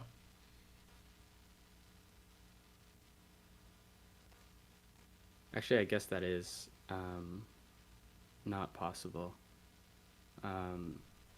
Because I think, I guess S3 will handle that part of it. Like, as long as if we've successfully uploaded to S3, then any consecutive fetches from there will always be of the new file. And so as long as we update our last updated conditional, like after S3 has successfully uploaded, I guess there won't be that that case of it being out of sync. What about the scenario where we're uploading a large file? Because you said your average file is 100 megabytes, but there could be larger. So let's say we're uploading a very large file to the upload service. Yep. What will that look like? Yeah, so if we're uploading a large file,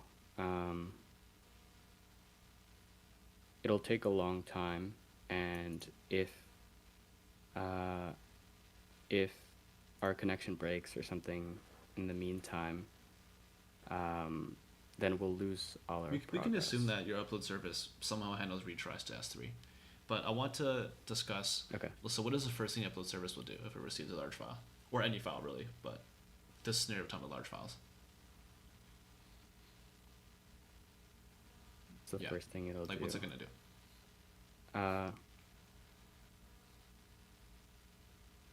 Well, the first thing is to generate the link.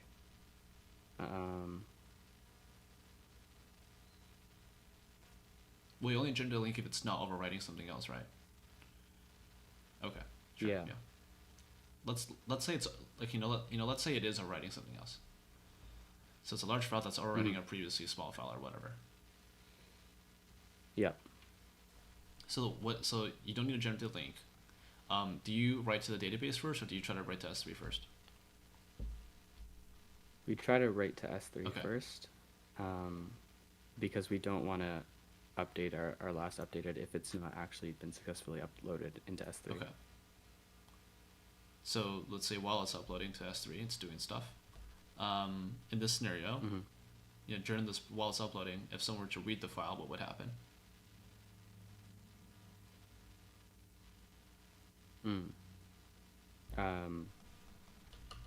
Yeah, I guess they would have they would be reading the old version of the file if the upload isn't done yet. Yep. So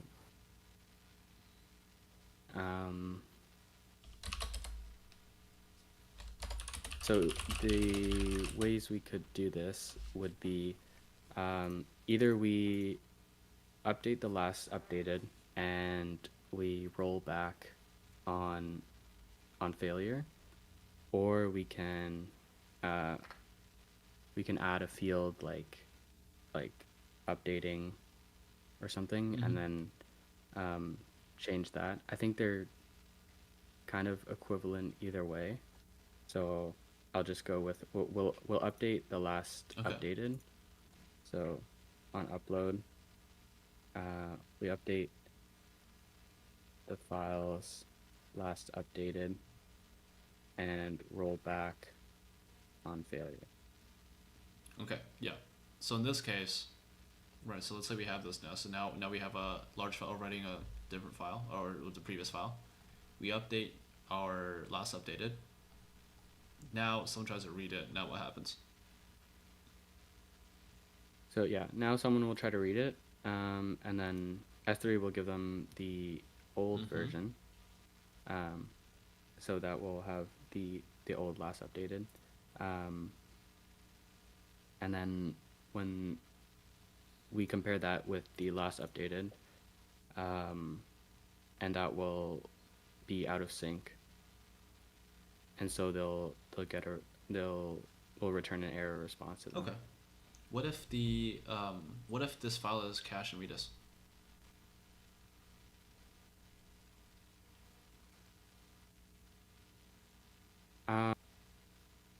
So I don't. The idea wasn't to cache the file Well, you would cache the URL. itself. Yeah. In Redis, yeah, we're caching the S3 URL, so that would end in the same way. Okay, so we're assuming the URL you can get the metadata, the same last updated field from. Is that the assumption you're making here? We're assuming that Sorry? we could also receive the last updated information of S3 from this. Okay. Yeah. How can you Yeah. explain a bit more about how that flow is gonna work? So this path, right? This path is in Redis. So the read service finds it, and then what? So the read service finds it. Sorry, the read service finds it in Yep. Redis, and then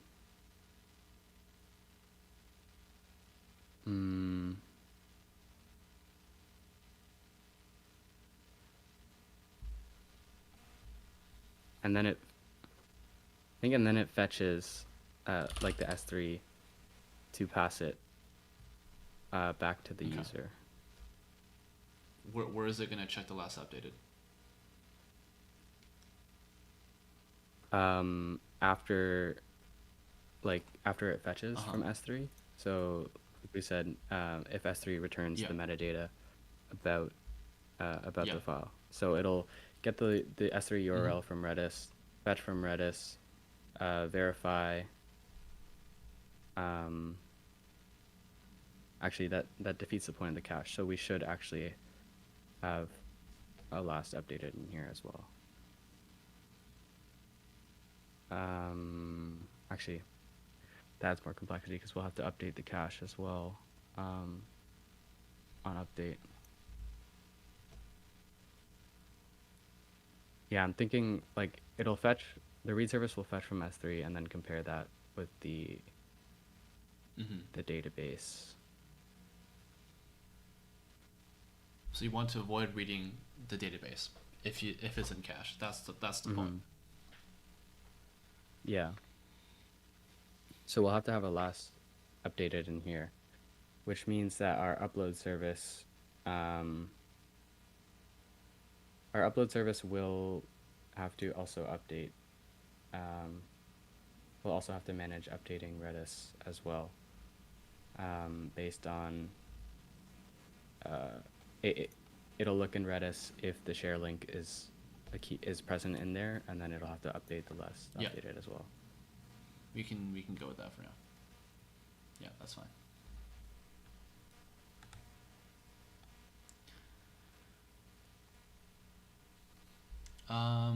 Okay. Let me just quickly look over that. Okay, makes sense.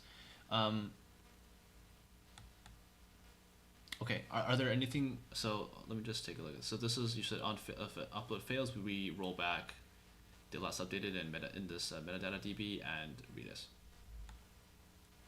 Okay. Is there anything else does anyone want to talk about before we move on? So we covered uploading files, downloading files, and caching for popular files. Sharing links to files is the same thing. I guess, is there a difference between, like, if a user gets their own files versus a shared link, or like when we upload, do we just return them, or like when they access their files, it'll be through that quote unquote share link anyways? So, sorry, can you repeat the question? Like, is there a difference between like a share link and um, like somebody accessing it through their own drive, let's say in Google Drive? Functionally, no. Or can we just pretend? Yeah, can we just pretend? Can we just say that, like when we upload, um, like from then on, it'll only be accessed through that share link. Well, it could also be accessed through the user's own navigation. The share link is like a one-stop shop to get there immediately. Right. So, like, I'm thinking now if there's a difference between the share link and how the user gets it from their own, like their own drive, let's say. Because right now all our stuff is based on the share link. It is based on the share link, but we're So- assuming that, like, behind this web interface, right? This is the Google Drive interface, and the user. I think you said we're skipping the user detail here, which is fine. That the user will eventually make a read request, like a get file that corresponds to their file, which is fine. Okay. Yeah, I don't think that's going to be an issue in this case. Okay. Okay, cool. One thing I wanted to talk about in this context now is in our given design, right? So we have some requirements here. Which of these pieces do you think will be the bottleneck? In other words, if you were to scale this design up, which piece would fail first?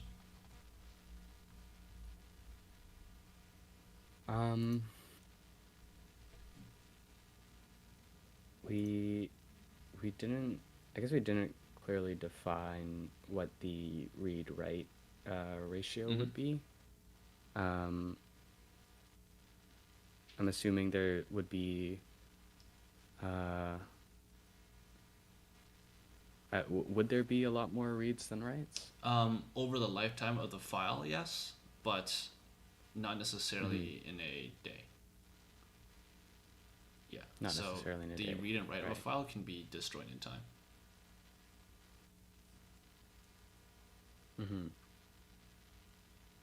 So reading, to me, reading the file seems like it would be less prone to failing first because we're just fetching from S3. I think the upload service is going to be the more bottlenecked one, just because uploading also could take longer. And so we could scale that out to have multiple instances. Multiple instances in terms of having. Of the service itself. So we could run multiple uploads concurrently. Can you sketch out roughly what that would look like? So you just have multiple upload services, and how would you split the work between them? So we could load balance based on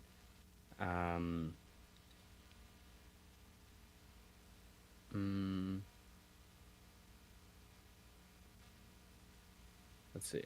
So we could split it based on like we could just round robin the uploads, because there's not really a need for preserving like order or anything like that. And yeah, to me it doesn't seem like there's any special requirements there, so we could just split them up. We could also split them up by region, just for locality, but that doesn't make a huge difference in the grand scheme of things, I think. Is there any issue with two different services getting back-to-back requests to update the same file? Or is that not an issue? Or can you avoid it? Right. Yeah, we would want the updates to be ordered. So we could also split. We could split based on like a hash of the share link, so that requests go to the same server for the same file. Yep, that would work. Is there a way you can? Well, in this case, we can also make the assumption that the only person that can update or can call the upload service for a given file is the owner of the user, is a user essentially. And so you could also shard it based on the user in this case. So let's assume we go with that. We shard it based on the user ID. Right. Okay, one more follow-up here then. If you wanted to extend the service by having multiple share links, so for example, you can give certain people a share link, give some other people a share link, and you can revoke them separately. What sort of additional feature would we need, or functionality would we need for that to accomplish that?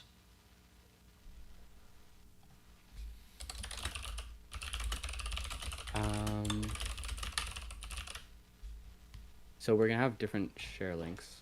Let's see. Yeah, like So in other right words, now, the all user, of our there's additional functionality now, right, where the user can create multiple share links and delete previous share links. Yeah. So we can create a new entity, like a share link entity. So that'll have our URL, and then the point to the actual file that it's supposed to that it like points to, and then when we delete those, we can just mark them as deleted in our database, and then if people try to access those URLs, then we'll return them an error. Okay, yeah, that's feasible. So in this case, we're just we'll make a new table. Is it a table for share links? Okay, and what's the primary key for this table? The primary key would be the link itself, and then it would, it would, I guess, join on the S3 URL. Yeah, that's fine. Okay. All right. Is there anything else in the design you want to chat about? Otherwise, we're gonna go through some feedback. I think that's all. Okay, awesome. Okay, let's end it here then. Want to talk to you a little bit about some of the things we kind of went through here. There's a couple of good things I want to talk about and some improvements. You know, first of all, you just start these off with, how do you feel about the design? Do you feel like you've hit the main points here? Do you feel like there's some things that you aren't confident on, etc.? I feel like I've gotten like the base of it. I feel like I might not have the best design in terms of like scalability. I feel like it's pretty basic, and I feel like I missed something at some Right. point. Okay. Yeah, I think in general, right, like the pieces are there, right? The pieces are there, and the process I think you had is also fine. Just kind of starting off with the process, I guess it's good that you start off the requirements, right? Functional and non-functional requirements, that's always a good thing to start with.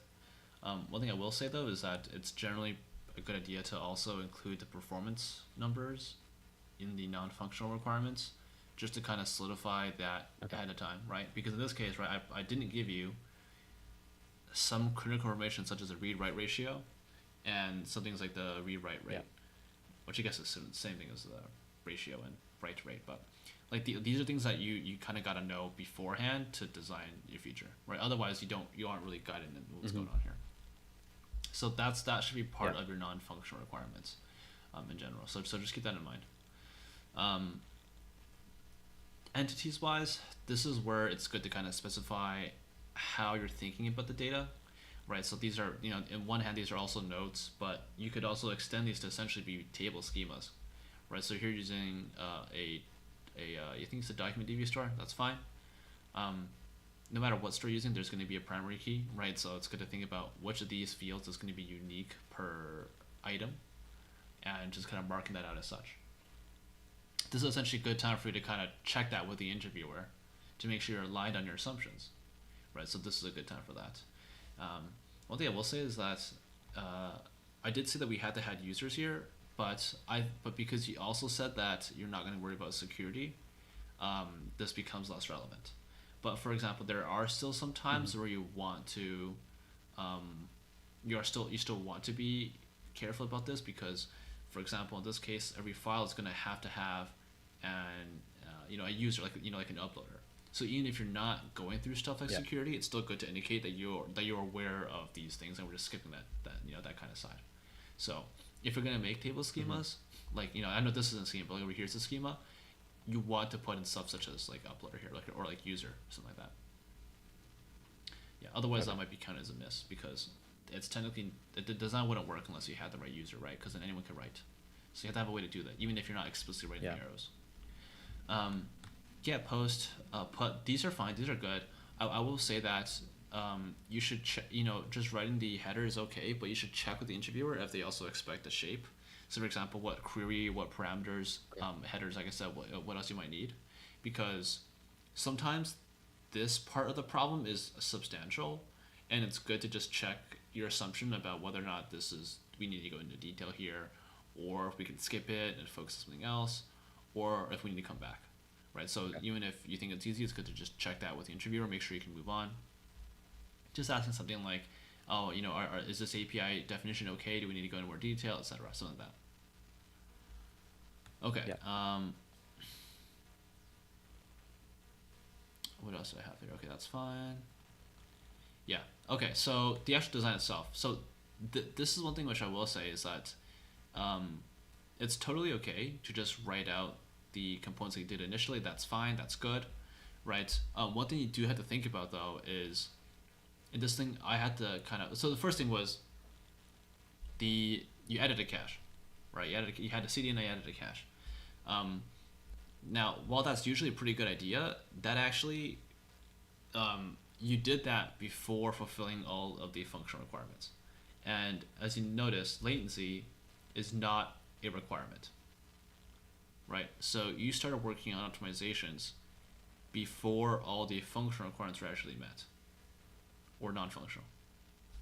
So the detail here is that this is like a time management risk, right? Because you start working on things that weren't part of the problem before solving everything, right? The thing, by the way, was that we need to ensure file consistency. And depending on how far your interviewer wanted to go on consistency as a topic, you might have run out of time, right? And also, right, because you added the cache ahead of time, now your consistency work has to take that into account, even if it's ugly. Right, so that's something you have to keep in mind, right? So make sure, before you work on stuff like that, just always remind yourself what you committed to in your functional and non-functional requirements, and when you think you met them, you should check. Hey, do we think that all these requirements are met? I'm going to work on improving the read path if you think so, right? So it's good to just check in that you've actually hit the kind of points first before moving on there. Okay. And then the next thing is regarding the cache itself. So I know you were kind of ping-ponging back and forth a bit. The correct, I wouldn't say correct way. There's a couple ways to do this. The programmatic way, and I would say people would generally think is the correct, or I wouldn't go as far as say optimal, but one of the correct ways to do this is if you're using Redis, by the way. So, generally speaking, you should use quote unquote name brand products if you know a bit about them, right? If you don't know much about Redis, I don't know if you know much about Redis. If you don't know much about Redis, then you should just say just generic cache such as Redis, because if you actually put in Redis there, and you don't use the Redis features which solve this problem, then it's a bit of a yellow flag, right? Because it's like, oh, this person knows of Redis but doesn't actually know anything about it. So the use case here that you need to use was called volatile LFU. Volatile LFU solves this problem entirely, and this is something which if you don't know of that specific terminology, you could at least say, oh, I know Redis has an LFU eviction policy, and I know it has expiration policies, and we can combine them and just make that happen, right? So that's something which I would probably brush up on if you're going to talk about caching and CDNs a lot, because that's going to come up again, right? And so in this case, the fact that you said Redis and then you didn't immediately go like, okay, we're using this is because we're going by count. That's a least frequently used algorithm. That's count, right? And we want an eviction policy, which means that we want expiry, which is volatile LFU, right? So you kind of got there one way or another at the end, but having for example, a bunch of read services comparing stuff here and there, and having to store, like for example, explicitly storing the read count and last updated, that doesn't give confidence to the interviewer that you actually know how Redis works. So that is something which you should brush up on for caching in general. I mean, the solution would work, but it's just one of those things, right? Like one of those details for polish. Okay. Let's see. What is this? Timestamp matching. Yeah. So large file. So this is another thing, right? Generally speaking, if an interviewer is asking you, how about this scenario, that's usually something which doesn't work, and you should think about what doesn't work, right? So in this case, Yeah. and this usually happens, for example, if you have a component like upload service, for example, which has multiple actions. In this case, it has 3 actions, right? An obvious question is like, what is the order of these 3 actions? Well, you actually had 4 actions because this also produced a share link, right? So it actually has 4 actions. So you should always be clear in your head. If you're drawing multiple arrows, you should always think, oh, I already have an arrow. I'm drawing a second one. What is the order of operations here, right? Because the order of operations is actually very, very critical. In this case, for example, a large file example, right? If someone reads during the write, what would the behavior be? How can we ensure it's correct? Right. So that is something which you should always be keeping in the back of your mind. And if you don't realize what's going on, then you kind of land yourself in a trap, right? So that's something you just got to be careful of, because remember, like, consistency is a requirement there, and you did not fulfill that, so that would be incorrect. But you did fix it, but that would be incorrect, right? So just keep that in mind, right? Last piece of feedback here was about the uploading service, or in general about what's the first component to fail. That's a bit of a trick question because you cannot know that without knowing the performance requirements, right? And so, but okay, sure, we can assume that the upload service fails first. That's a pretty reasonable assumption. That's usually what would fail first because that's usually the most overloaded service as it does the most stuff. One thing I would recommend in this case is this is a more, so first of all, this sharding it is fine, right? Sharding it based on users is a specific thing we're looking for. Because, right, remember, right, all of a user's items can be in an S3 bucket, right? And so that way so therefore what you should say is that because we're sharding it based on users, and all of a user's data is within an S3 bucket, which I assume is the case, but you don't actually say nothing about it. Therefore, we maximize the parallels writes to S3, which maximizes the performance, right? So that's the kind of detail that you need to talk about, right? That is a bit more advanced, but that is a thing. Regardless, I want to mention the other thing I wanted to mention was about the uploads, the anatomy of the upload service itself, right? So I think what you've written here is pretty acceptable for new grad level, but one thing you can really differentiate yourself is by recognizing that the upload service is actually 2 services, right? The first thing it does is it needs to upload the metadata, which requires the generate link, the share link, and it needs to also evict from the cache, or update the last updated in the cache, right? That's the first thing it has to do, and those things are all relatively fast, right? Those things take a fixed amount of time, right? The second thing it has to do, which takes an indeterminate amount of time, is that it needs to upload the blob to S3.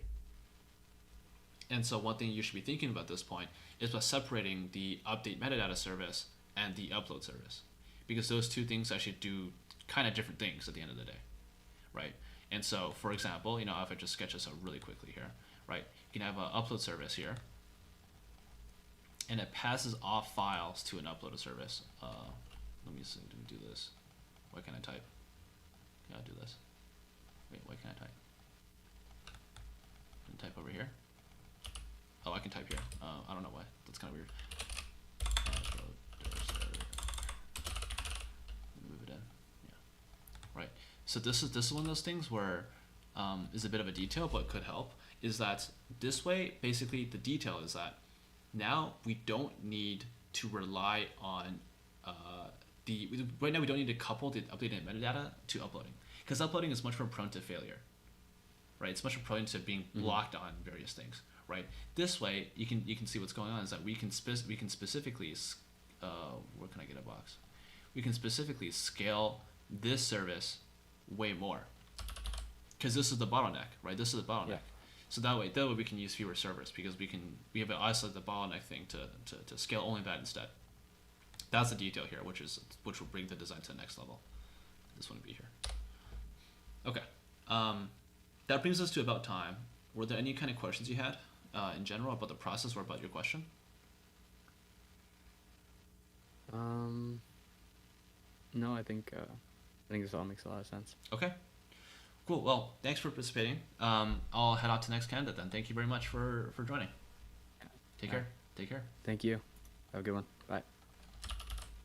Let me give this person their notes.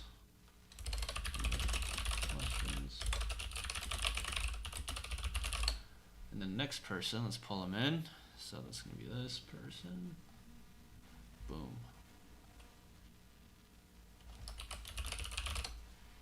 Keep them cooking. Hey, how's it going? You doing good? Okay, good to hear. Good to hear. I hear a bit of an echo on my side. Are you on speaker or something? Oh, do you? Yeah. Okay. Actually, let me just get on my Yeah, AirPod yeah. then. If See, you- that's better. Yeah. Okay, let's see. Where's my shit now? And feel free to join us coder pad when you're able. Okay. Hold on, give me a second.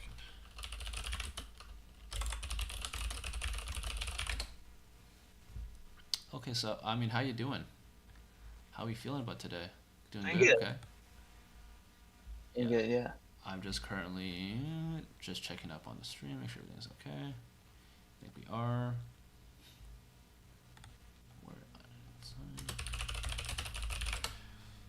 Oh man. Okay, so what are we doing? So by the way, feel free to join the coder pad when able. The name you put in will be visible on stream, by the way, so just be aware. Okay.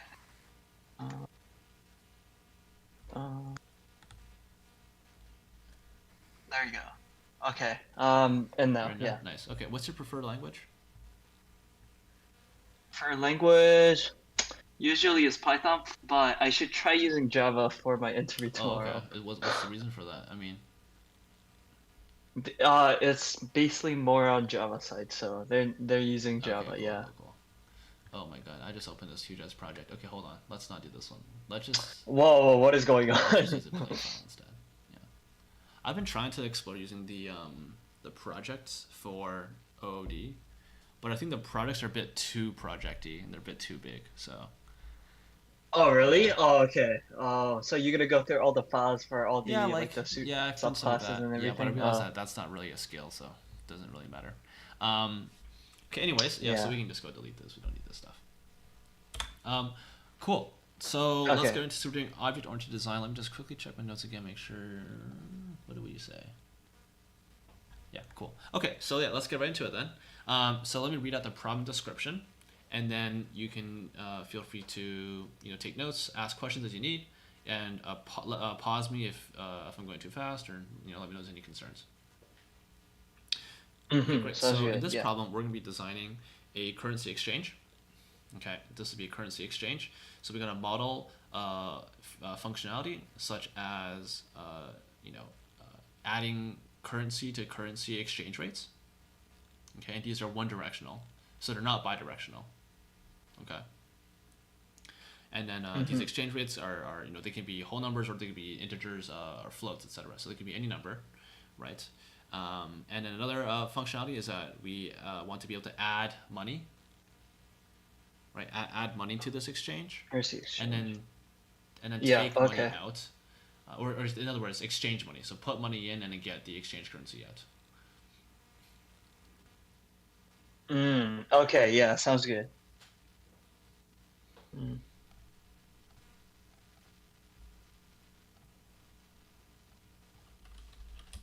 Exchange money. Okay. Oh.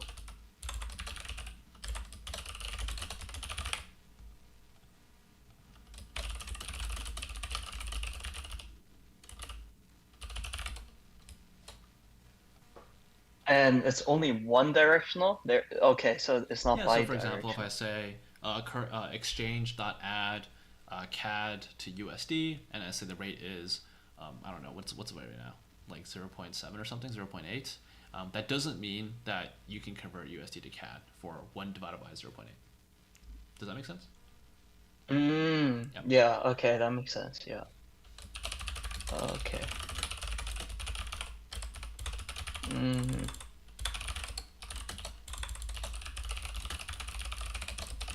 Oh wow, Java syntax is making me like stop in the middle. Up to you what language you want to use, but if you want to practice Java, this is probably a good idea. Yeah, I should probably keep up with Okay. Java. If it's like a syntax question, you can always ask. In an interview, they probably wouldn't help you too much on syntax if it's object-oriented development and not Leetcode. But if it's too hard to do this in Java, then if it's a bit hard, that's good for practice. If it's too hard, then you don't practice anything. So keep that in mind. Oh yeah, makes.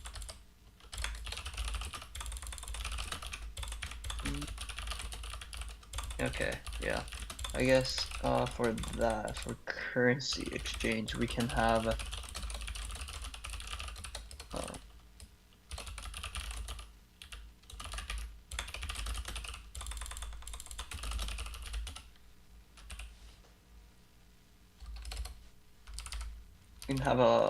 private a map for each string that maps to what should I do for the currency?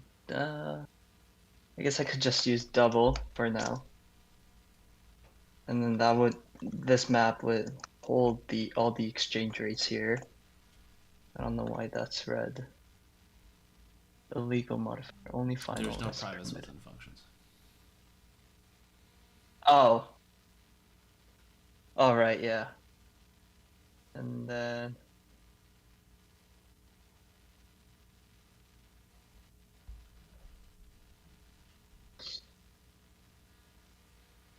make up public class for currency exchange.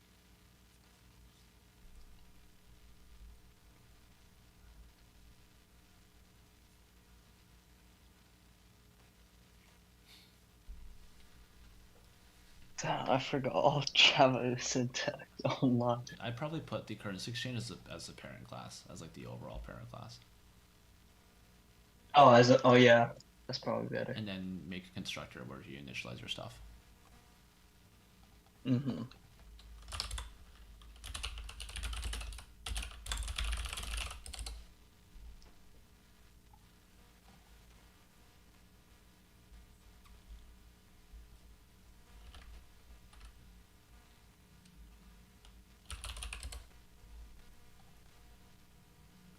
Why is this red? Oh.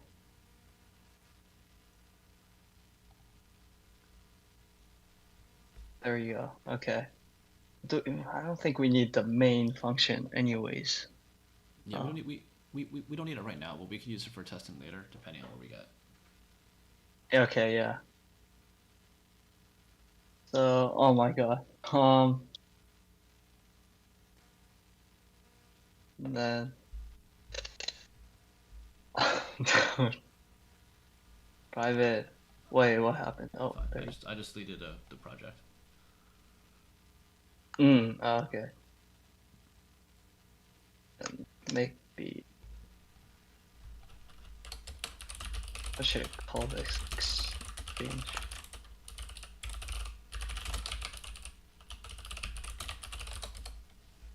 Okay, there you go. Now we have a map over here that we're gonna be holding each where the name of the currency with the value for inside here. What does the value mean in this case?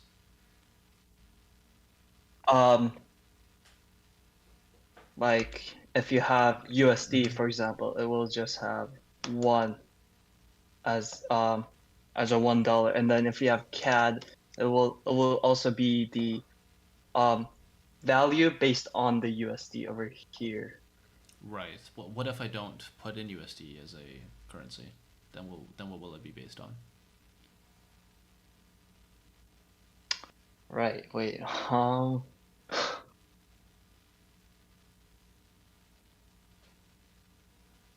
Right. Like in other words, I want to be able to, right? Like if you think about a goal, right? We have some goals here, right? The first goal is I want to be able to public, no, not static, public. Let's say void add. So this would be a string for 1, string for 2, right? And double. Right. So I want to be able to add currencies. Right. This is the first thing. Right, so I'll just this output CAD USD because it's all caps, 3 letters. Okay, CAD USD and like 0.8 or whatever. Right. And so this is the first thing I want to support, right? The other support is that I want to be able to exchange this amount. And we can assume, just for the sake of argument, we can assume that this exchange has infinite money, so it's always able to perform the exchange for now. It's always able to, it always has enough reserve of every currency that's been added to it. Right, so as long as the requesting exchanges for a valid currency that's in the exchange, it should be able to go through. Right, so public void exchange, not void, but call it, I don't know, double exchange. Oh, yeah. String my cur, right, string target cur, right, and this should give me the amount. And or it could give zero. I could give 0, or like throw an exception if the currencies aren't valid for some reason. So you can decide on that detail. Yeah, okay. Yeah. Actually, rather than making a map like this, I think it's just better off to just make an object out of this where it would have the string currency here. And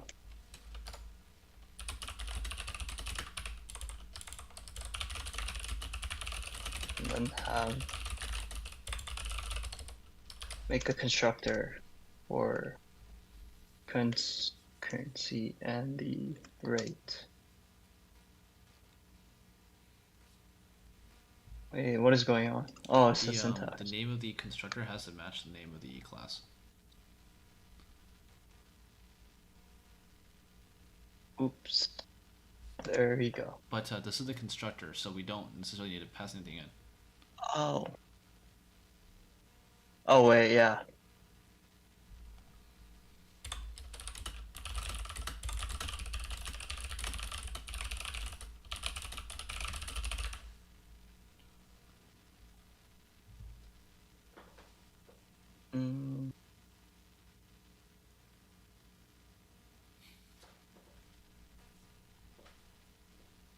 Then when you're adding new currency.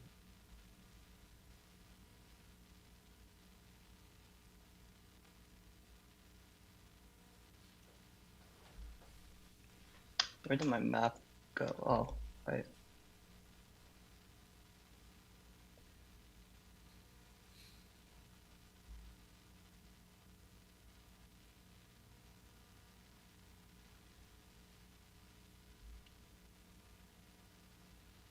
There we go. Okay, that was the syntax for a hash map. Oh my.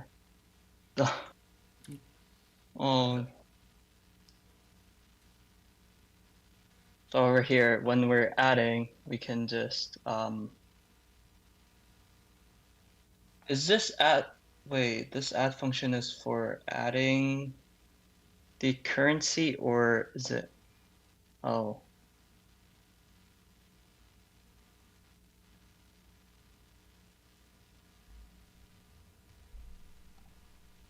Why is there two currency here? Wait, CAD, USD 0.8. Oh, CAD USD 0.8, right? Yeah. And but this, oh, there's three.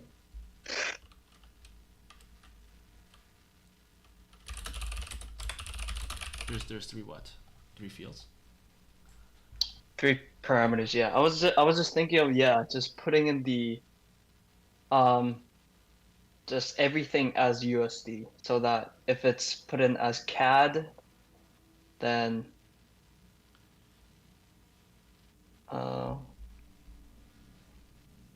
it would just add the rate based on the. Oh wait, no. I mean, what am I saying? You could still do that. You just can't use literally USD. Right.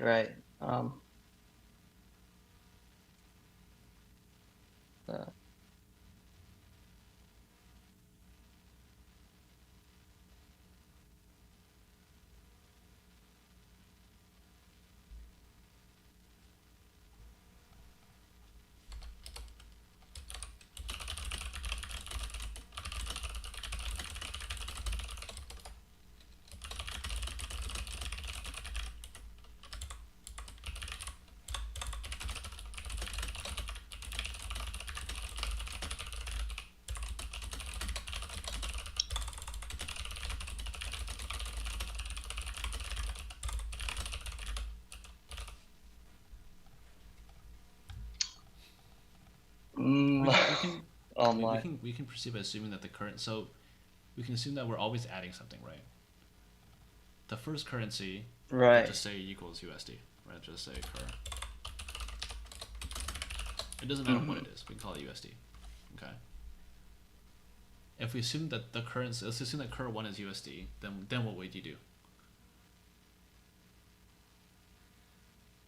If the cur 1 is USD and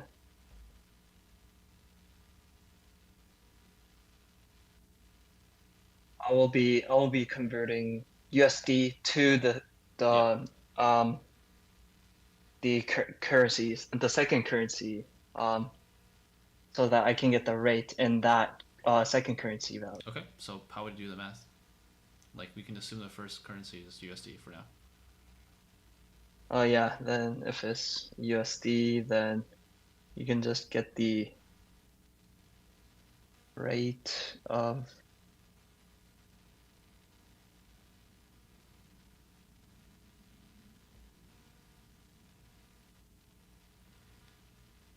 oh no. Right, so we have cur 1 equals USD, Wait. cur 2 equals CAD, doesn't matter. Right? Rate equals, what is that, 1.3?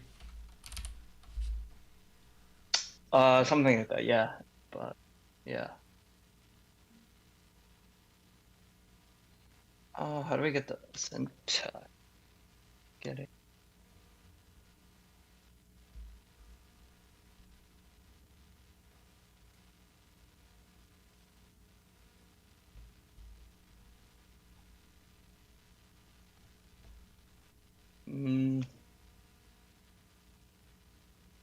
So you want currencies to contain like CAD and a 1.3, correct?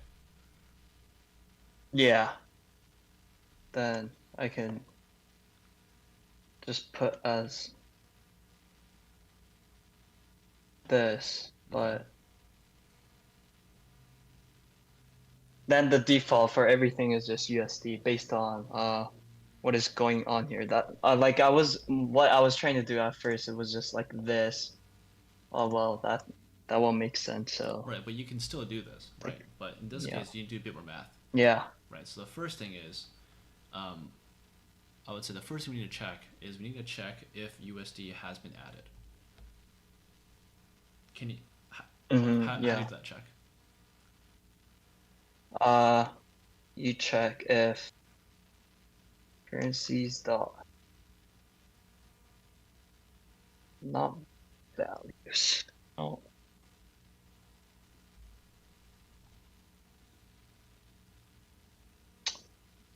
No, it's the syntax. So you just gotta check if within the map for the string, you go through all the string and check if the USD exists in Is this there. the key or the value of the map?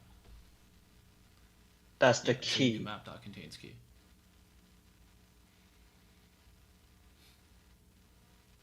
Oh, oh yeah, right. And then I would just need to have currency 1 inside here. And if it doesn't, you can I guess you can just throw an argument. Well, we shouldn't throw. This is always going to be valid, right? Oh yeah, we can just add it inside there, yeah. So let's say, okay. You know what? Yeah, let's continue. By the way, we need a bracket here.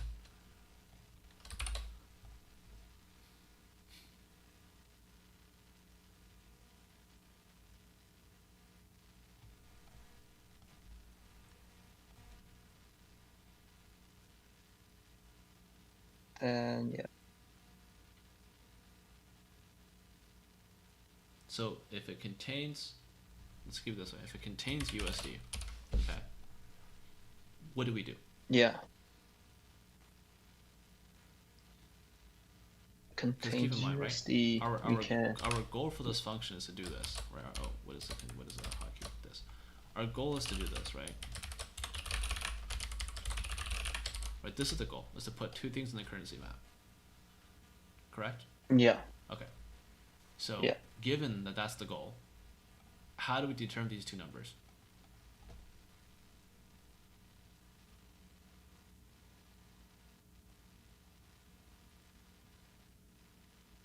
Uh,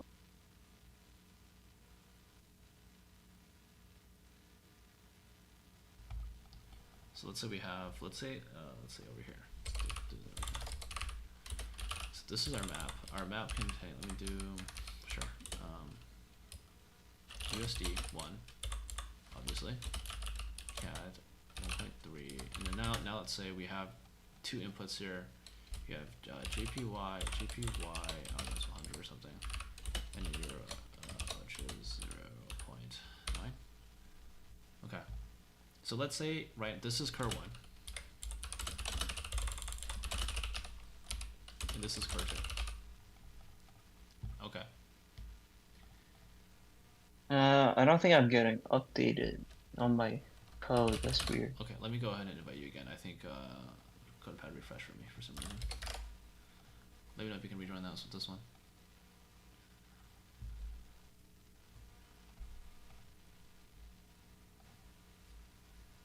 Oh, never mind. I got logged into the old one. Do you still see me highlighting here? Oh, okay. There you go. Yeah. Okay. Okay, let me copy this back. Okay. So let's say in this scenario, we have USD1, CAD 1.3, and our cur 1 and cur 2 is a current input. Right. And we want to produce these two values. This is the goal. Right, this is the goal. Yes. But keep in mind that like this rate is derivative of these two. So I'm trying to help you work backwards a bit here in case that would help. Right, so yeah, right, so that makes sense. in this case, oh my, this is so confusing. In this case, right, our rate would equal what? Would equal 100 divided by 0.9, which is 111. Right, so this is JPY, right? I know this next is incorrect, doesn't matter, right? And this is going to be 0.9. No, it's not happy. Whatever, doesn't matter. Who cares? This is our input. Okay. Yeah. With this input and this map, right? This is our map. How can you produce these two numbers? Yeah. What's the math needed here?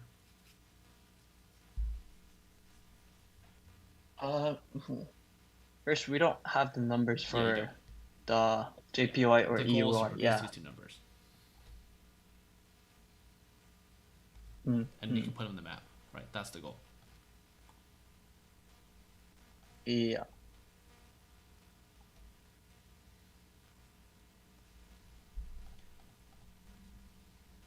Right now, so this is true, right? USD, we have USD in the map. Yeah.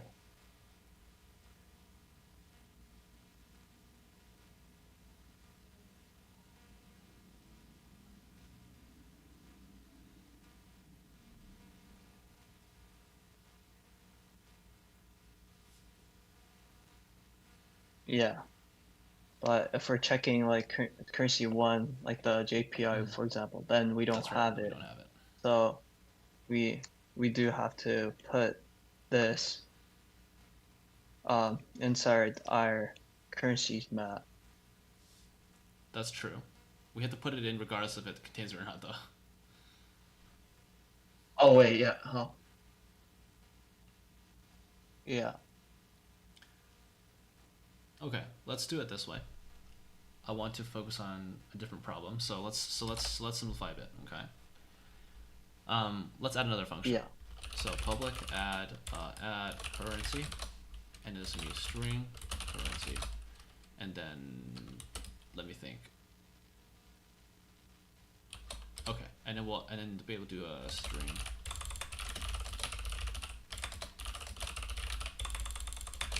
So I made two modifications here. Okay. The first modification is that our constructor must take in a base currency. You can think of this as USD. Yeah. Okay. That's the first thing. The second thing is that I've added a new function where you add currency. Okay. And this currency this currency add is the currency the function you originally thought it was, which is that you add a currency and you also put in the value relative to the base currency. Does that make sense? Yeah. Okay. Yeah. And then, but this is the key, right? Is that if all you do is add currencies, you cannot exchange currency because there's no exchange rates. But these are all currencies relative to the base rate. So now we have add exchange. Yeah. Exchange. So now I'm gonna add this other function, or this modify it, right? Currency cur1. I call it cur1. Just keep it the same. And then you do not need the rate. Let me see. Do you need a rate? No, we'll do it this way. Okay. Now this function has been modified. This thing's bothering me severely. Now this add exchange, all it does, it doesn't take a rate because everything is convertible by USD, right? So all this add exchange does is declares that two currencies can be exchanged back and forth. Okay. Yeah. And then finally, there's the original exchange function, which given the currency you have and the currency you want and the amount of the currency you have, return the amount of the target currency you will get. So this actually quote unquote performs the exchange, right? If, for example, these two strings were previously added via add currency, but they were not added via add exchange, that would not be valid. Does that part make sense? Do you want me to go through an example? Yeah. Okay. Yeah, maybe an example. Cool. So let me put the example just beneath the constructor here. Okay. So let's say I do exchange, right? Or exchange equal to currency exchange, right? And then I do. You know what I can do? I can do this inside of main. Here, I'll do this inside of main. My exchange equals currency exchange. Base currency is going to be USD, and then yeah. Okay, so I'll initialize it, and then I want to do my exchange dot add currency. I want to add. Oops, that's not how you type. CAD, and then the value to base. So basically, one CAD. Let's see. So this is valid to base. So one CAD equals how many USDs? In this case, it's 0.8. 0.8D. And then I'll add another one just for sake of argument. So I'll add GPY. So one GPY. Oh, that's a terrible currency. I'm just lazy. So 1 equals 1.1 USD, I think, something like that. And then I'm going to say, and by the way, USD is also implicitly added. So you have to modify the constructor to do stuff. So USD is also a currency here, okay? With a value of 1.1. Okay. And then I want to say, so if I do, for example, yeah, and then now I'll do my exchange dot add exchange. So do CAD to USD, and then yeah, so that's exchange, right? And now if I say, for example, exchange my exchange dot exchange, if I say, for example, UR to USD, and then I want to say, I don't know, 100, right? This should return like this should throw. This should throw because we have not added UR to USD explicitly as an exchange here. Okay. Oh, this is. Oh, yeah. This is getting clear. Okay. So now if I was I so UR to panicked? USD, Okay. so now I add it as a valid exchange, and then I try to convert it. Then it should be okay. Then it should return. Return, what is that? 100 times 1, so 1 time. Okay. Yeah. This makes sense now. Okay. Okay. Yeah. Oh my. Yeah. Okay. Okay. Let's go through it then. So I would say start with the constructor.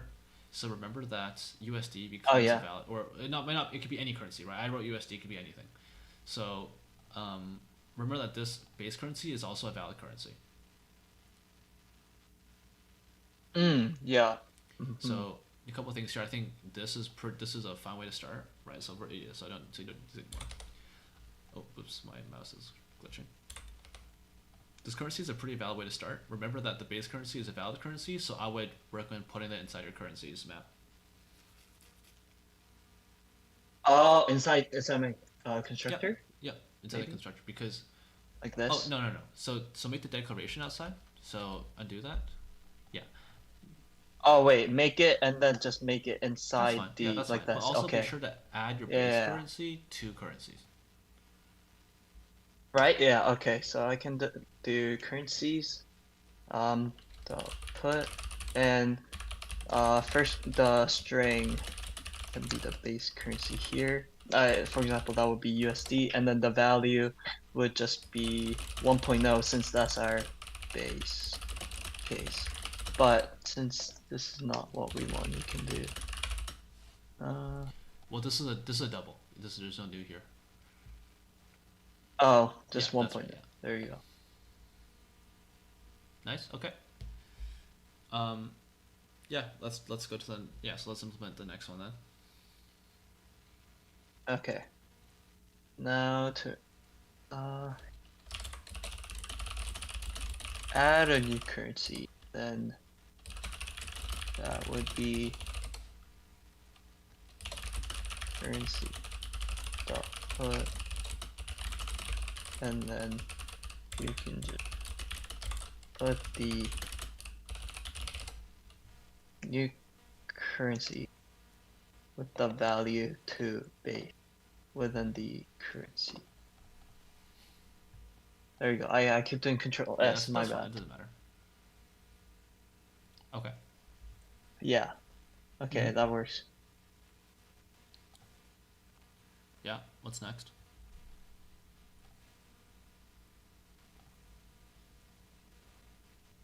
And then add exchange.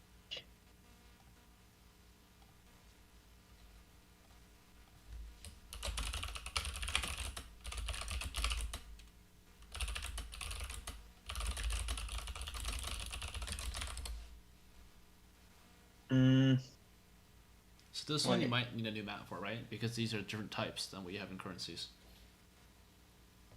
Yeah. Oh, okay. I see how this is. Oh, okay. I see how this is. Oh, this is like okay. Um, we will need a different map for all the rates, holding the rates for the. I believe your currencies already has the rates because these are rates all relative to USD. Yeah. So we don't need to add more rates. We can calculate the rates if we're given two currencies that are valid. But you do need to have a map to Oh. store, the set of all, pairs of, set of all pairs of exchanges that you can perform.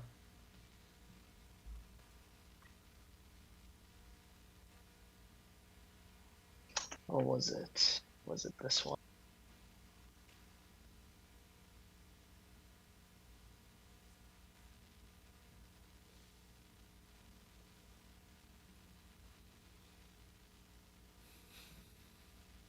I don't know if I'm doing this correctly. How am I? Hash set you need to type if you're doing it that way.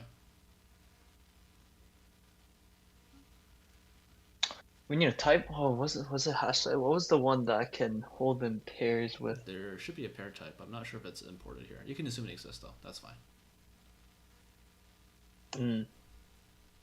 Does it exist? You can assume. This. Let me see.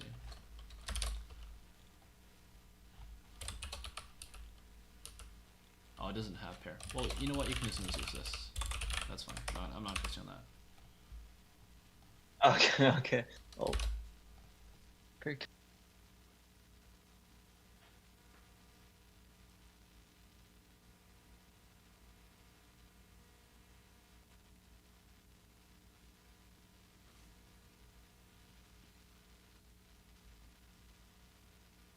There we go. Okay, that's fine. Yeah, going forward, we'll just ignore Yeah. the errors since pair doesn't actually exist, but that's fine. Okay. Yeah.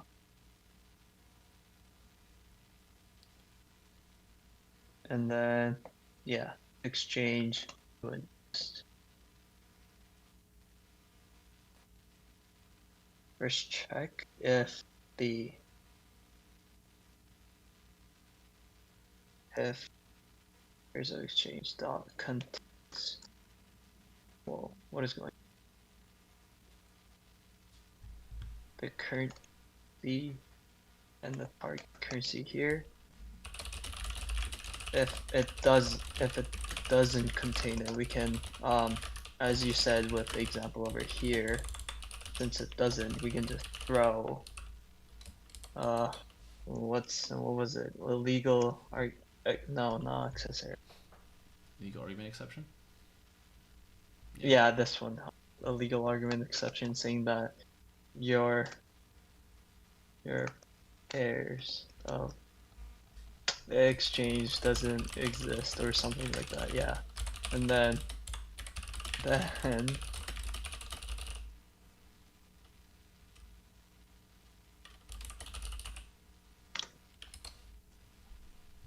and then since over here now we know that it exists, so we can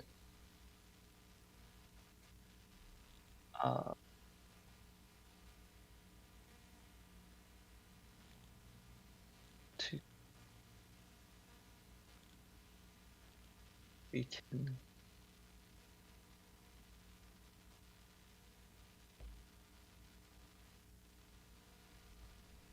we can get the value for each of the rates by doing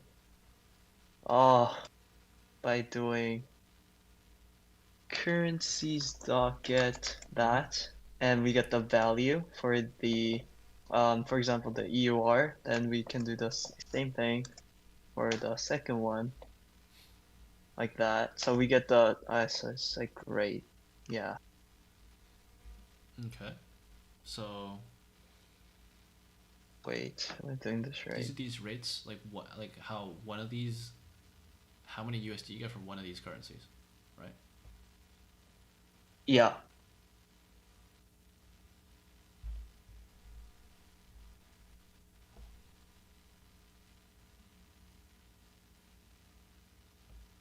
Mm.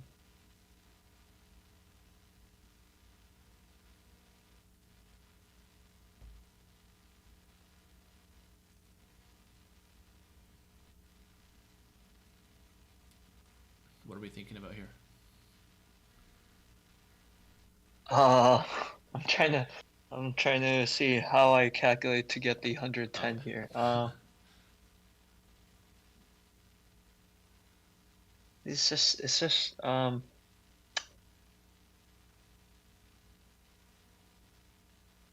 yeah, we're just going from this rate to this. So wait, we don't even need we don't need this. What am I doing? I'm going all everywhere. You just return the amount. Oh.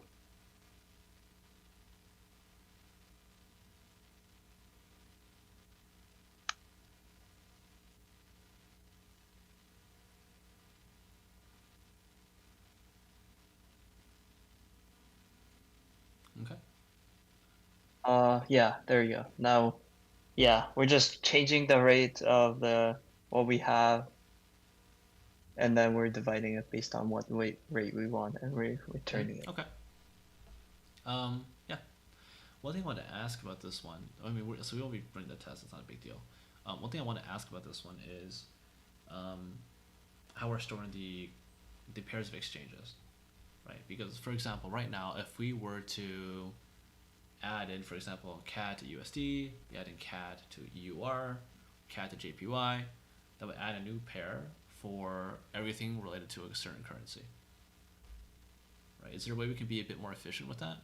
For example, if we had a map of a currency to a list of all the currencies it can be converted to. The list of all the currency that I can. Oh, so okay. Or a set of all the currencies you can convert to. It doesn't matter.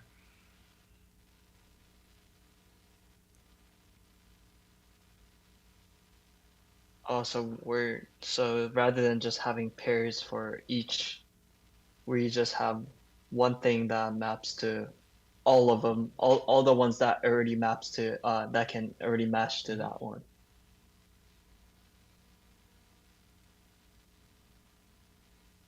Okay. And in that case,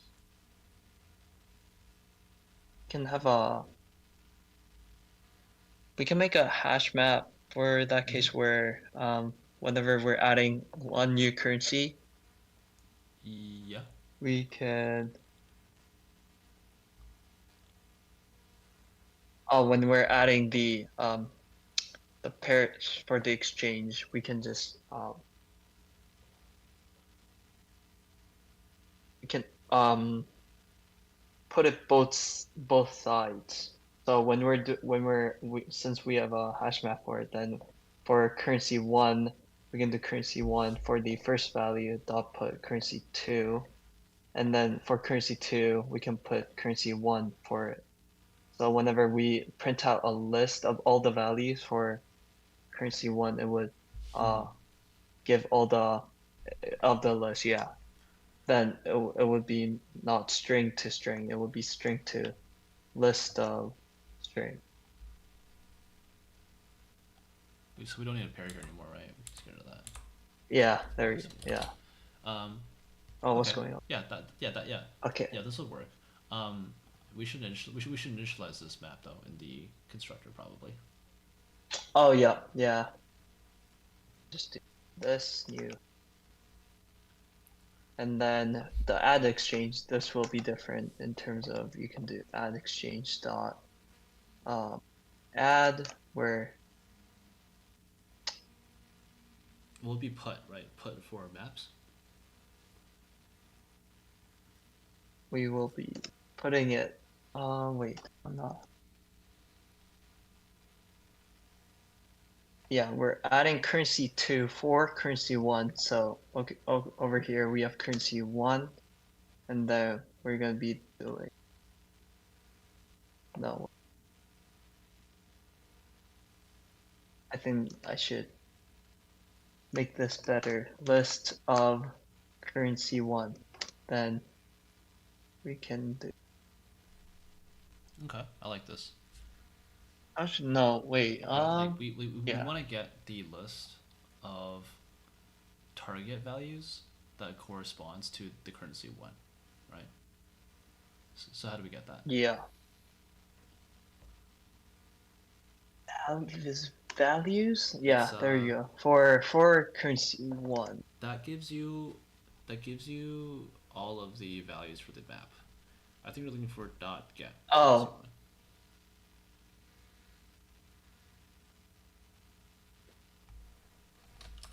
Get.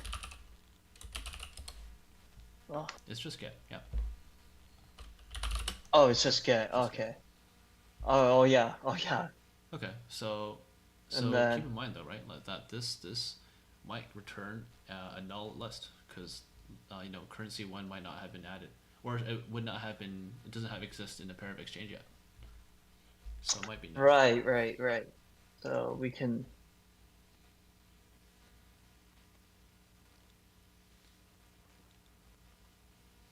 We can check if that already if it exists in there, and then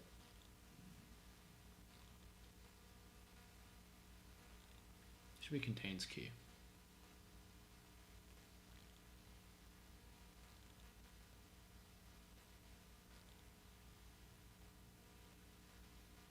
there you go. Okay, so if it contains key, yeah, then what does it mean? And then yeah, we get the list, and then within that list we can put our new currency that we can exchange for that currency 1.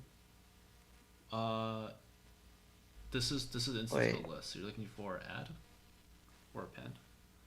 Oh, add, yeah. Okay.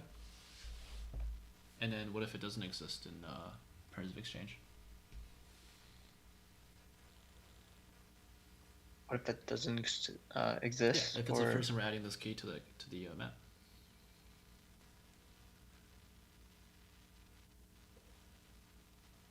Oh yeah, we should also check if currency 2 exists. Before we go there, what if currency 1 doesn't exist? Right. Yeah.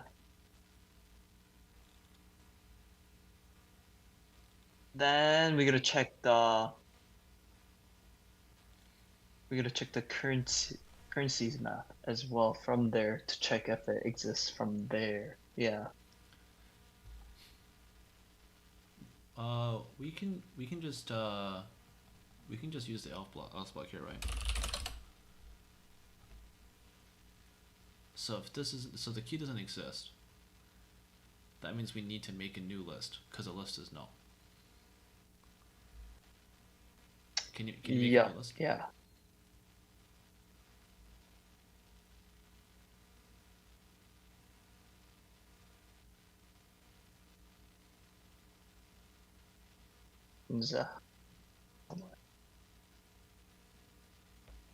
It would be an array list as an instance, as a concrete instance. Right, array list.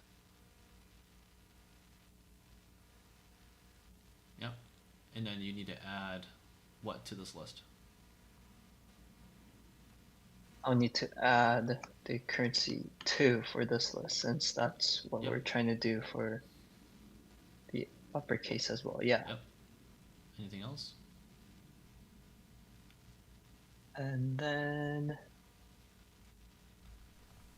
for this case, I will need to also put it for the pairs of exchange here. Mm-hmm. So I'll do pairs of exchange dot put where currency 1 is mapped to this new array list over here. Yep, makes sense. Yeah, and then we do this whole same process for We can just currency skip that part. 2. That part doesn't matter. Yeah. Okay, yeah. All right, is there anything else that you think we need to talk about, or is this the complete solution? And then yeah, also where like you gotta check if the currency exists or currency 1 and currency 2. Like that will just be the base case in the start over here, but yeah. Yeah, okay, I see what you mean. Yeah. And then that's it for the add exchange for implementing in that way, yeah. Are the other functions done as well? Oh, other functions? Yeah, so I confirm. This looks fine. I guess we could also check if the currency exists in the exchange as well. Yeah, there's the base cases you can check. But I don't think it will be. Yeah, I think it should be fine since you're already checking the pairs of exchange where you're also checking the currency within there. So Okay. yeah, I think Yeah. it Sounds looks good. Okay, Yeah. Great. Let's pause here. I want to leave a bit of time here for giving you a bit of feedback on the situation, on the solution, and give you some opportunity to ask any questions about it as well. So let's just start about what's going on here. So, first of all, it's good that you kind of pause to talk about a bit of the functionality that we want to support. But keep in mind, right, for OOD, for object-oriented design questions, that's the most important part, right? The most important part is to be clear about what the functional requirements are. Okay. And so what that means is that if you aren't 100% certain on the functional requirements, you shouldn't really proceed to do any implementation, because that's going to be wasting time if it's not correct. Right. So that's the first thing, is to be 100% sure. And this is true for a lot of things. And I would go as far as to say is that, like, to confirm that you understand the functional requirements, you should be writing method signatures for the API. Right, so for this case, I said that there's going to be two supportive functions. The original question, right? I said there's going to be two supportive functionalities, which is to specify the exchange rate between two currencies, right? And when you hear that, that means I need a function to let the user specify an exchange rate between two currencies. And so you should write the function signature down and say, oh, is this what you're thinking of, right? Get the confirmation there. The second piece of Yeah, functionality yeah. was that you need to support an exchanging an amount of currency, right? And you know, and I was purposely vague about this one because a lot of interviewers will want to test, because like object-oriented programming is not just about can you write Java, which is part of the skill, but not all the skill. There's also part of the skill is also heavily involved in whether or not you can differentiate prompts that are vague versus specific. So, for example, the first one would have been a pretty specific prompt. The second one was pretty vague, and the reason it's vague is because it doesn't specify functionality such as what happens if there's an error, like what happens in the unhappy cases, like if a currency doesn't exist, right? It doesn't specify those kind of behaviors. So that's up to you to ask and clarify about those behaviors, so you can implement them correctly. Right? Otherwise, you would run into that when you implement it, and then you realize, oh, what do I do here? I don't know what to do, right? But you could have asked that earlier, right? So that will save you time, and it prevents you from making silly mistakes later. So in general, it's true that you want to make sure that you understand all of the functional requirements before moving on. Okay, yeah. In this case, because I see you were unfamiliar with the situation, I just gave you the function signatures to help you, but know that that's generally expected that you come up with that yourself, because that is a sign that you actually understand the requirements from the interviewer. Okay. There were a couple things that were kind of like like I saw you were unfamiliar with in Java, right? I'd say in general, if you're at the level where you're not sure about like the functions for interacting with a map or a list, you should definitely review those, right? If you were given the option to not use Java, I would say use something else, because you were spending too much time on things that were not the problem. Oh yeah. But obviously, yeah. if you don't have a choice, then do the best you can. But just know that like I would personally consider this level to be like use Python if you know Python better. Okay. Makes sense. Yeah. Yeah. Python is so much easier. So. Yeah, it's definitely some things that aren't here that you have to know. For example, the thing with regards to the pairs, right? Not knowing the pairs that's not going to help you. There was some struggling with initializing maps. There's some generics issues in there, right? So, like those things, depending on how strict the interviewer is, they might consider that to be a blocking issue, and therefore they would require you to fix that before moving on. Because technically speaking, that's objectively incorrect, and that wouldn't work. So, so it depends on the interviewer, really. Regarding now backing up, right? Regarding the problem itself, again, there was some confusion regarding how the stuff kind of works. Again, I think that's something you could have clarified ahead of time. You might have made the incorrect assumption that I gave you full information about the situation, which is not true, and that's generally speaking that won't be true, right? A lot of the problem comes down to your ability to kind of dissect what was given and figure out if there are other missing information that you need to ask for. Okay, so be aware of that. Okay. Yeah. Otherwise, I want to just quickly go over a couple things that are just basic Java patterns I want to just clarify about. Right. First of all is, I should pause there before I start going through some more code details. Are there any questions about the process or how you approach the problem that you want to get feedback on? No. I think I was just fully confused. Yeah. Until you gave some examples. Okay. Yeah. One thing also, about examples is that it's pretty good. This is also true for Leetcode as well. Is that if you're not sure, even after you write in the function signatures, you're not sure about the behavior of the system, it's a pretty good idea just to write some examples yourself. Like, for example, you could have definitely written this main example I have here by yourself and said, hey, is this the correct, should I throw here? Is this the expected behavior? Okay, now if I add it to the valid currency exchanges and now try to exchange it, is it going to be correct now? Right, so these are things that you could have asked ahead of time that probably would have helped you clarify things going on. So just be aware of that. Right. Yeah. Okay. So that's the first thing, just about, process. A couple of things here. So exceptions, that might be different in Python. Exceptions are classes in Java. So these things you have to initialize them. And one thing I also noticed is that all conditionals need to be surrounded by parentheses. So you need to like this kind of syntax stuff, right? Okay, yeah, this is all syntax. The other one is you're removing the initialization between the constructor versus the class. It doesn't really matter. So just pick one and stay with it, but just make sure you initialize it, because for example, you didn't initialize the second parameter that we made for the class until I prompted you for that one, right? So even if your solution was correct, if you don't initialize it, it wouldn't work. So be aware of that one. Oh yeah, always initialize your variables.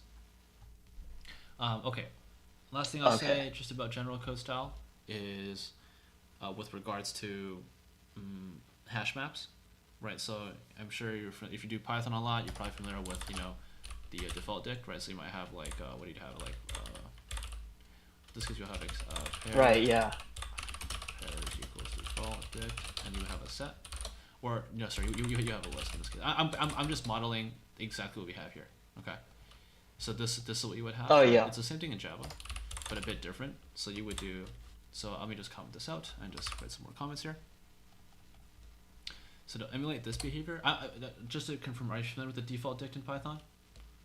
Okay. Yeah. So I'm familiar. is you would do pairs of exchange dot put pairs of exchange. So you put at cur. So the cur1 you always put in cur1, and here you want to put a list, right? So we can do is var cur list equals pairs of exchange dot get cur1. Oh, so it's get or default cur1, and then you would put an instance. So here in Python you will put list here because list is a generator function which produces a list. In Java you just use a constructor like so. Why is it unhappy? Oh, I think there's no braces there. My tabbing, yeah. And then you would just put cur list dot add recursive. So this is how you would emulate the same behavior in Java. Right. This is what's wrong with this.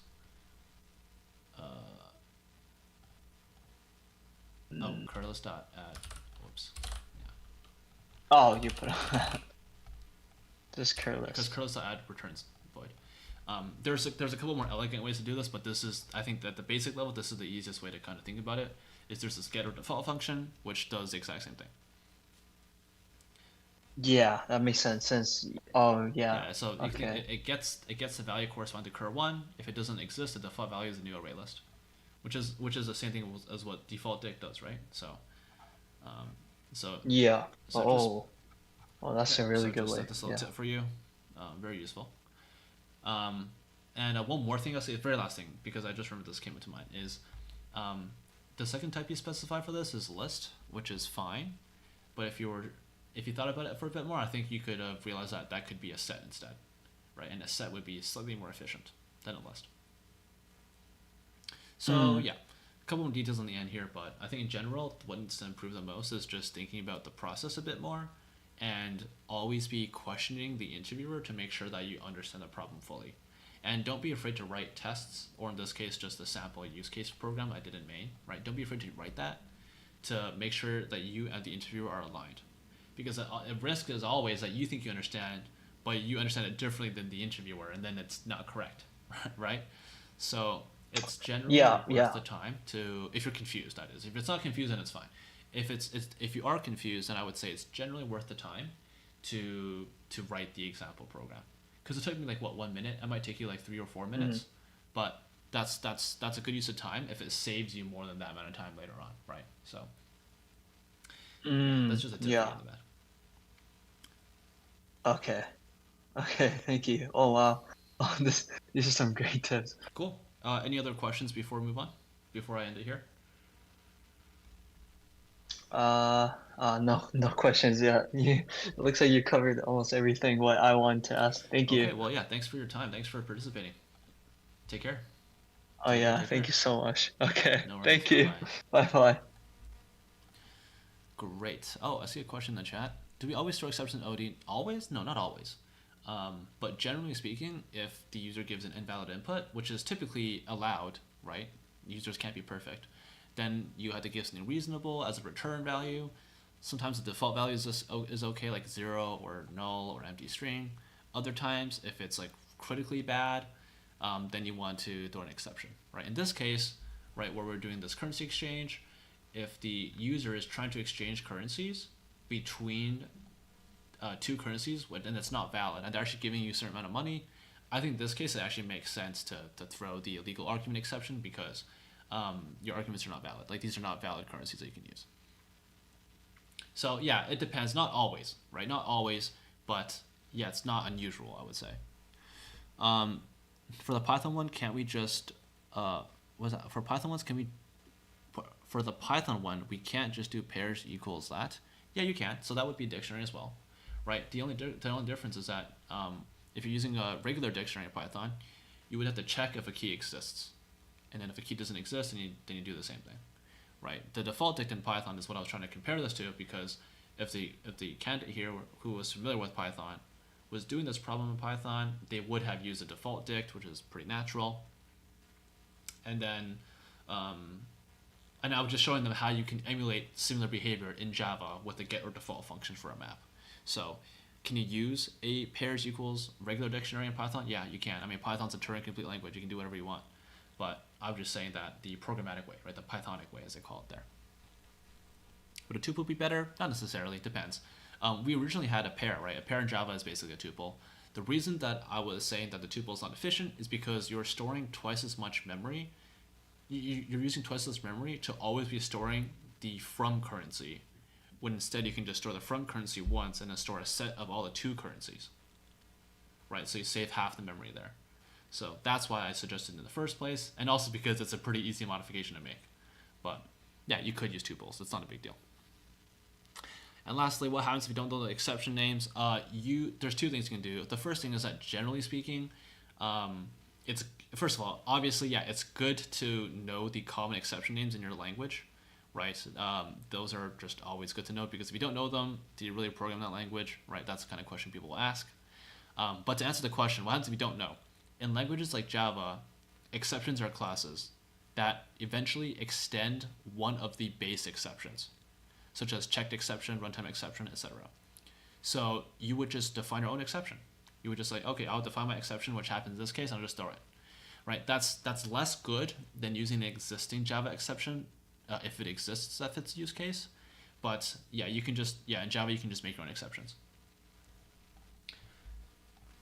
Cool. Let me go ahead and find the next person. This person here, boom, let's give him a call.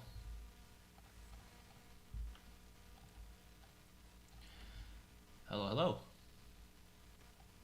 Hey man. I'm doing great. How you doing? Can you just speak a bit? I'm gonna adjust your volume here. Yeah. Okay. So you're good. am I good? Yep, you are good. We're good? Let me go awesome. ahead and where were we? We were here. That I did the raw thing. Okay, we're good. Let me go ahead and send you a CoderPad link. Oh, I did the wrong one again. Did the right one? Okay, no. Let me go ahead and just give me a second here. Let me just go and copy this for this person. Yeah, you're good. Yeah. Take your time. As well. There's questions, and then I need to kick this person off, and then give you the invite. So invite. Where is this thing? How do I invite someone? Here it is. There you go. Go ahead and join that CoderPad. What's your preferred language for Leetcode? Use C++. Okay, let's switch it over. C++, here we go. Great, and let me just double check here. So you are Leetcode medium, correct? Where are we? Just to confirm, we're doing a Leetcode medium kind of thing here? Is that the level we're looking at? Yeah. It's like my first time, so Okay. I kind of want to like figure out where my level Yeah, is. totally. And, Yeah, that's totally chill. things to your improve first on. time Yeah. doing a mock, right? Not first time doing Leetcode. Okay. Yeah. Okay, Yeah, my first time doing Leetcode medium is pretty serious. I respect it though. Okay, cool. Let me see. What problem should I give you? Okay, I can give you a fun one, or I can give you a not a fun one. Do you want a fun one or not a fun one? It's up to you. I'm trying to find one that's not too unfun, but one that's still decently fun. Okay. You know what? Let's do this one. I like this one. I like this problem a lot. Okay. So I want you to implement a function called power. Yeah. Okay. And by the way, yeah, this will be a general Power. Leetcode mock interview. So what's going to happen is that we're going to do the mock. But unlike a quote unquote real interview that you can pause and ask for clarification, all that jazz as you would, and you can also ask me for if you need a hint or something. If you feel like you're stuck, if you feel it's wasting your time, then just feel free to stop me, ask me for clarification, etc. That's all good. Okay, yeah. So for this problem, cool. we're implementing Cool. a function called power. It's gonna take two inputs, x and in. Okay, and So and inputs are and x is going to and be a float or double, or what's it called in C++? A floating point, a double position floating point. Yeah. And in is going to be an integer, can be positive, Okay. negative, or 0, any valid integer in C++. Okay. Right? And I want you to return me a floating Okay. point, a double position floating point that is equal to x to the power of n. x to the power n. Okay. Okay. So wait, I think this is gonna be a double. So our output would be essentially like x raised to the power of n. Yeah, this would be a double, Yep, right? double position. Okay. Okay. Just to clarify some like some questions. So yeah, I think you mentioned before that x is like literally any possible number. Yes, x can be any possible number. So in terms of like the so it could be like would it can like fit within I guess what is it, like 32 bits or something, from like negative all the way to positive. For x, yeah, x can be. In this case, we can say Yeah. x is it's the base, right? So it can be any number, yeah. Okay, and then n is it could be negative 0 or 1. Yes, n can be. Okay. Yeah. Okay. So yeah.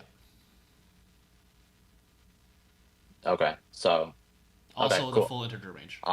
so I guess Also, Sorry? n can be the full integer range. So both these numbers can be the full range of their yeah. But for the sake of argument, yeah, The full so n range. can be any number from negative Yeah. 2 to the in C++ it's 32 bits, right? So 2 to negative 31 to positive Yeah. 2 to 31 minus 1. Yeah, and we can Okay, assume I so see. the input Okay. and we can assume that Sounds the output good. fits inside of a double. So you can assume that.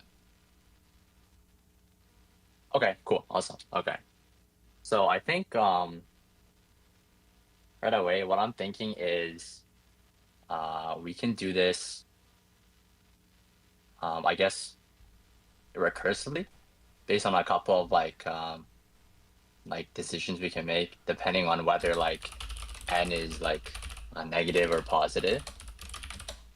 So let me Okay. just write that out. So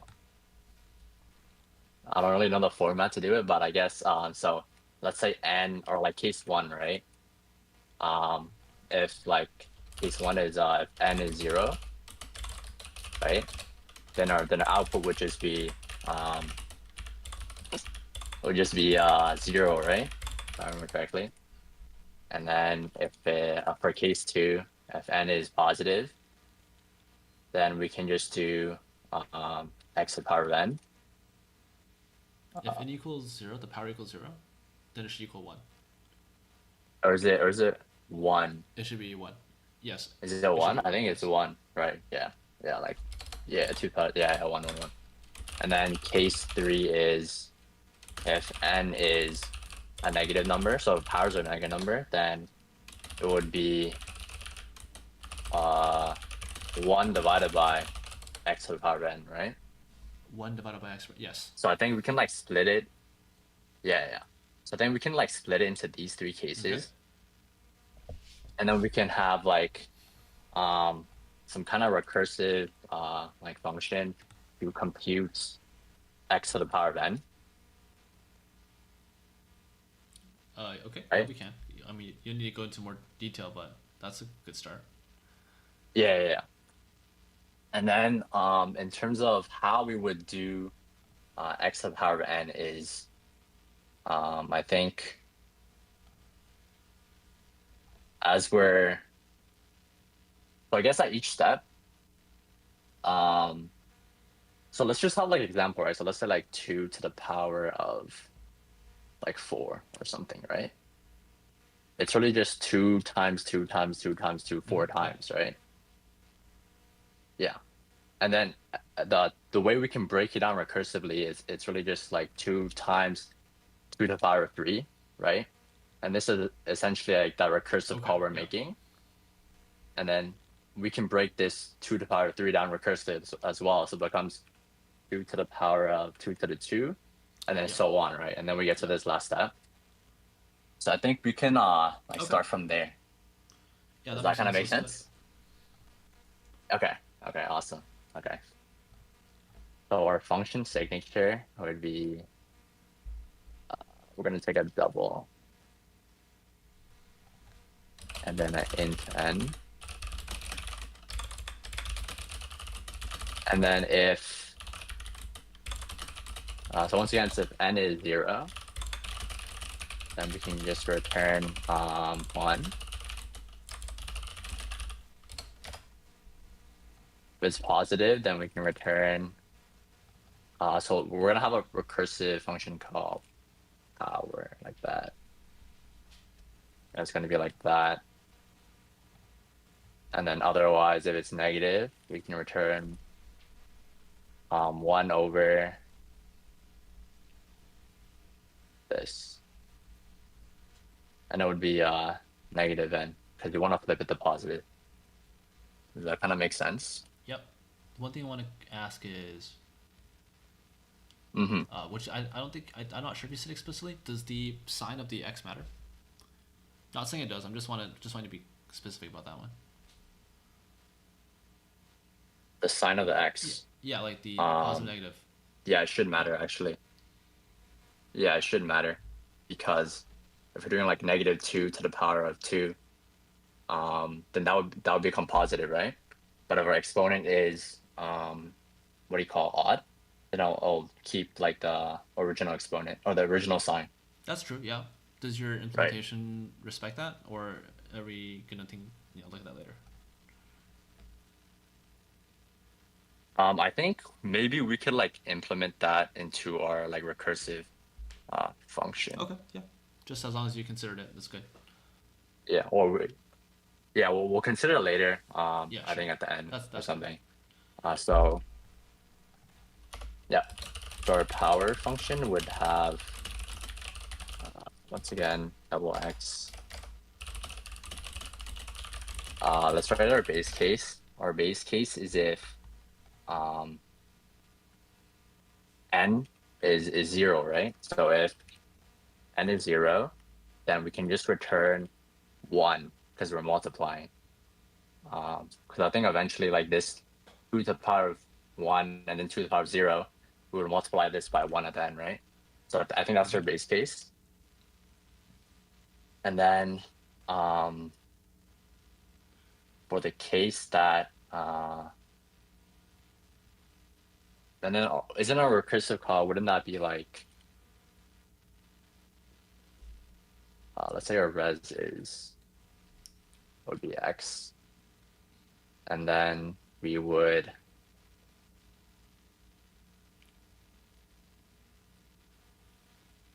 x would be, let's see, x would be x times the power of x and n minus 1, and then we can just return it.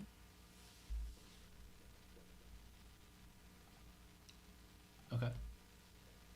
I guess we don't even need like this part. Does that kind of make sense? Yeah, so your base case is n equals 0, and you're decreasing n by 1 every time. Okay. Yes. And because your n is always positive, since you're inverting it if it's not. Okay. Yeah. That's fine with me. And I think this way, it like the original question where like the sign of x, I think this would preserve like the sign of x. Mm-hmm. Yeah, because you never invert the x. Yeah. Because yeah, exactly. Yeah. Okay. Do you want to write a quick test for this one? Yeah, I think we could do we can just do let's say let's say 2 to 4. So once again, we have, so n is positive in this case. So we'll go here, and then we're going to go into this recursive call. And then we have x would be equal to so 2, times this power function, so 2 to the n minus 1, which is 4 minus 1, so that's 3. Yep. Right? And then into like this recursive function, we could break that down to once again 2, because that's x to the power of, or times 2 to the power of 2. Oops. Like that.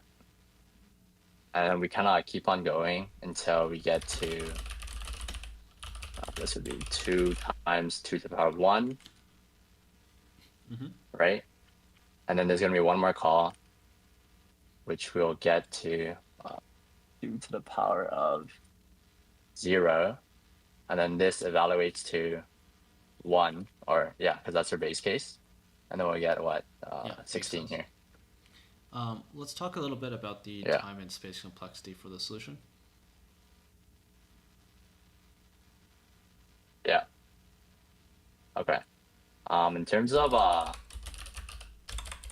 think time complexity wise, I think it would be, because at every recursive call we're just subtracting n by 1 all the way to 0. Yeah. So I think time complexity wise it would be like O n. Okay. Yeah. Right? Okay. And then space would just be the recursive call stack, which I guess it's also O(n). Mm-hmm. And we're not using any like extra data structures, so I would say it's just these two in terms of time and space. And x here doesn't play a role at all. The Sorry? x here, so x is an input, and so x does not affect the complexity at all. I don't think x would affect complexity. Okay, that's fine. Let's talk about why is this thing? Oh, because you did clear it after as a C++ moment. Okay, cool. That's fine. So I'm in agreement so far. I want to talk a bit about how we can improve this algorithm. So we can start with the easy one of improving the space complexity. We can, but I do want to hit the main problem, which is how can we get the time complexity down. So do you have any intuition for either of those improvements so far?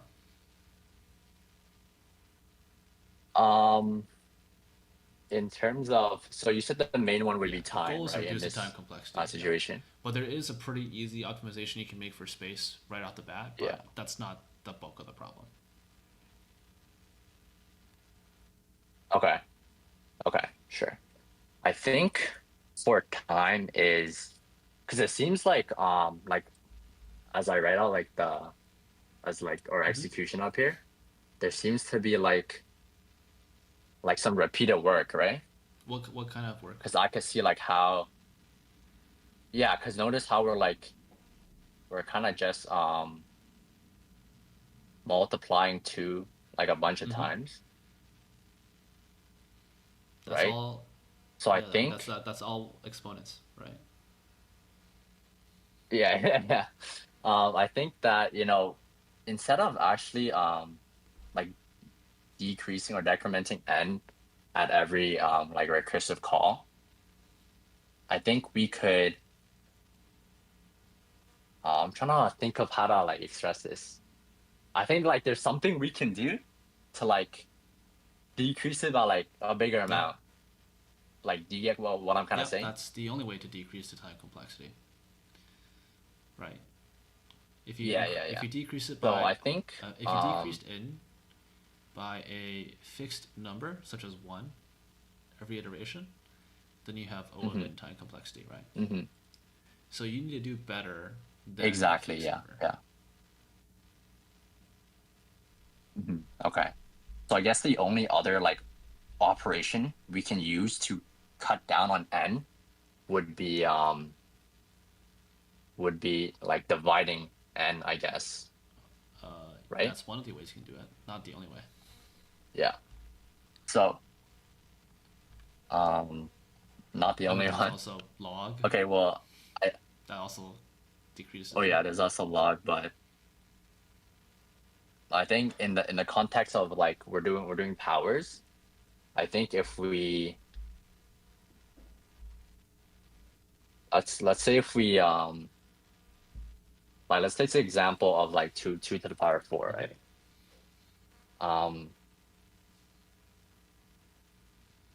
Why don't at like let's say at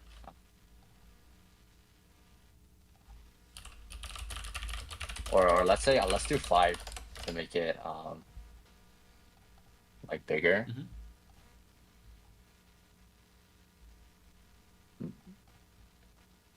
If we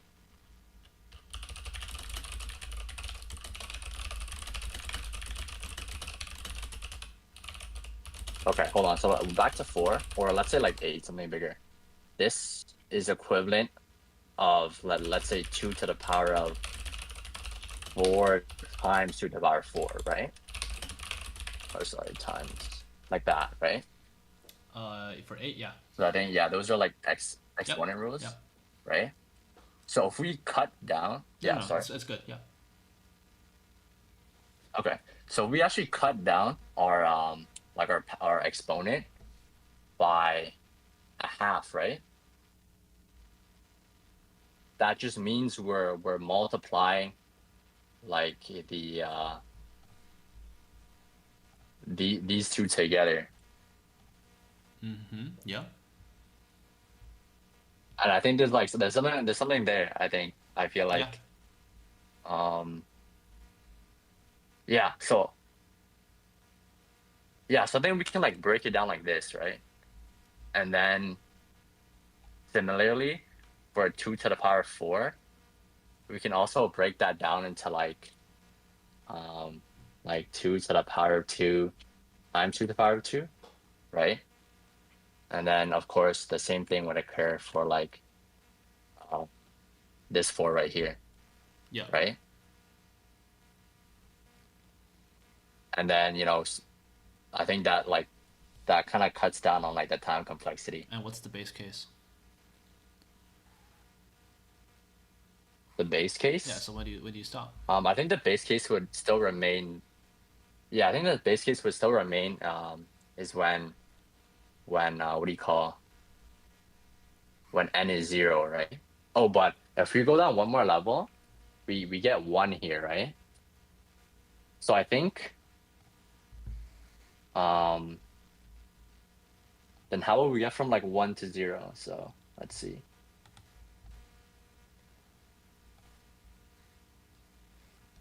So I think if the exponent, right, is an odd number, so like 1, 3, 5, we can just kind of do it this way, where we just like decrease the exponent by 1, and then once we get to like an even number, we can actually like divide the exponent by 2. Does that kind of make sense? And that's how we would reach like our base case, so like 2 to the power 0. Okay. Yeah. Yeah. Is it, Sure. So do you think that works, or like? Yeah, that makes sense. What's the time complexity of that going to be then? Like time complexity of this, I think it would be it'll be since we're dividing by 2, it would just be log n, right? We're dividing n by 2. Yeah. Okay. Yeah. Yeah, let's go ahead and implement that. Yeah. Okay. Right. So over here, so I think we need to check if n is even or odd, right? So let's say if n is like, let's say odd, then I think we can just like return this bar right here, right? And then if the other cases, if n is even, then what did we say we do? We would cut down the exponent by half, but then we would multiply the base together, Right. right? So it would be just be x times x and n divided by 2, like that, right? X times x. Well, what is x is a base? Mm-hmm. It's a base squared. Sorry. Yeah, base squared, right? Because we're actually multiplying like these two together as we're going like I see. up the stack. Okay. Sure. Yeah. Yeah. Because we start from here and then we'll go up and up to the Okay. answer. Yeah. Does that kind of make sense? Yeah.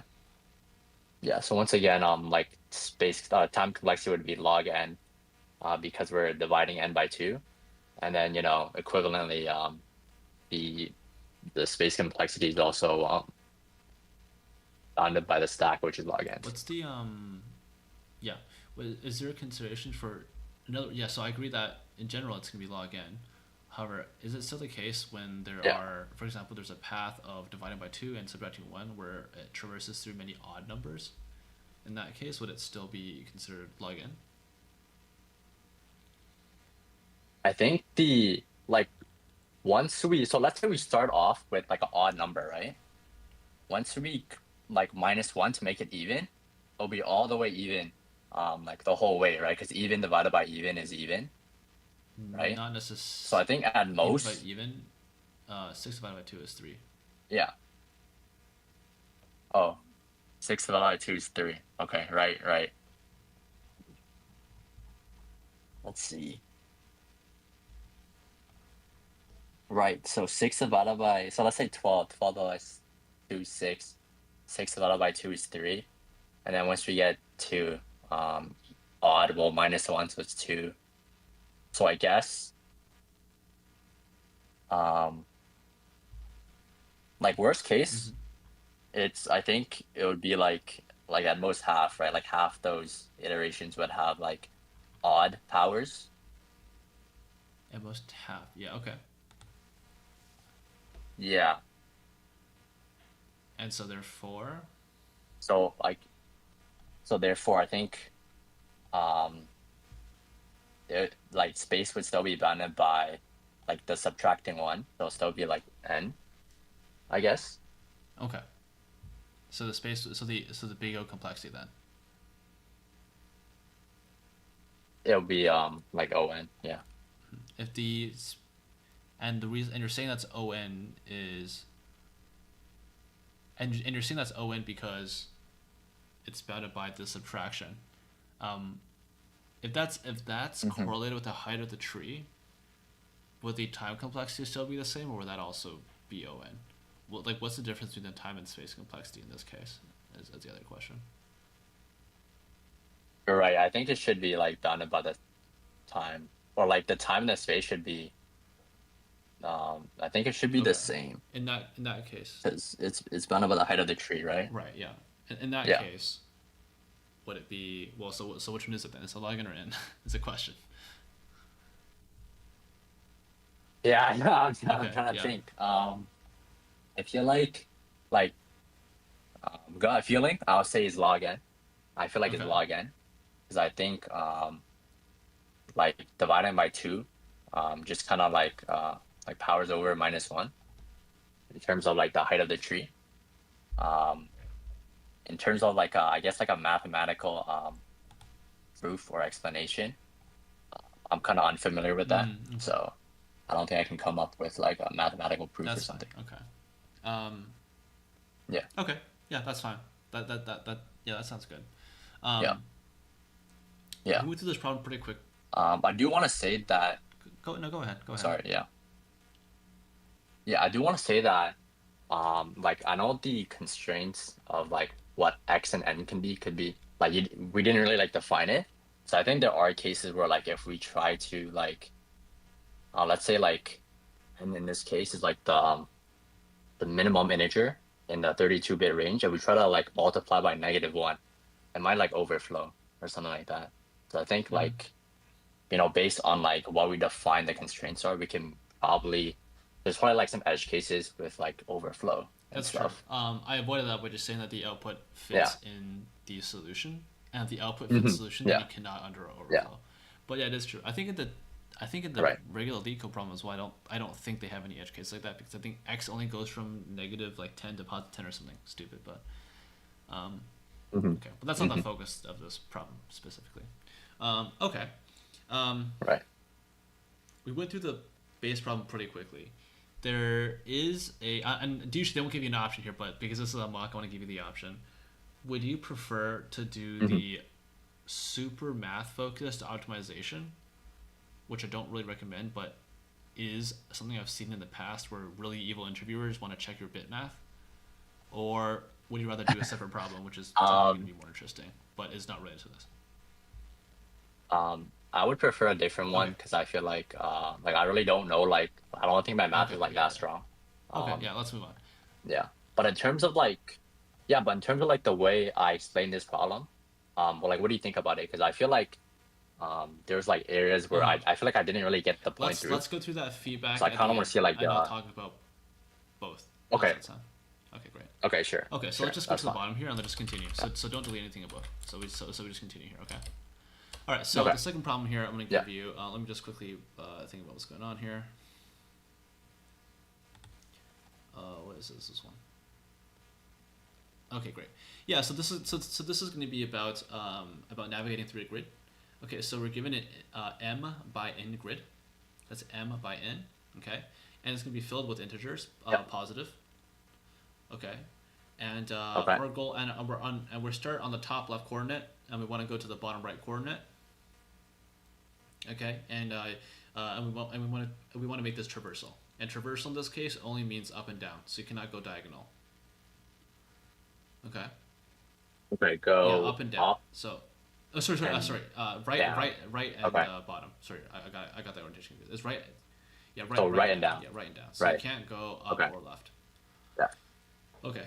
So Yeah, those okay. only valid loops, and the goal is find a path with the lowest sum of the points. The lowest sum of the sum points. Of the path Okay. where the sum is just because every square has a value, has an integer, positive integer. Find a path with the lowest sum of all these positive integers. Yeah. Okay, I see. Okay. And would there be is it possible if, or you said positive integers, right? Okay. Yep. Okay. Let me just think about it for like a Yeah, couple sure. seconds. Mm-hmm.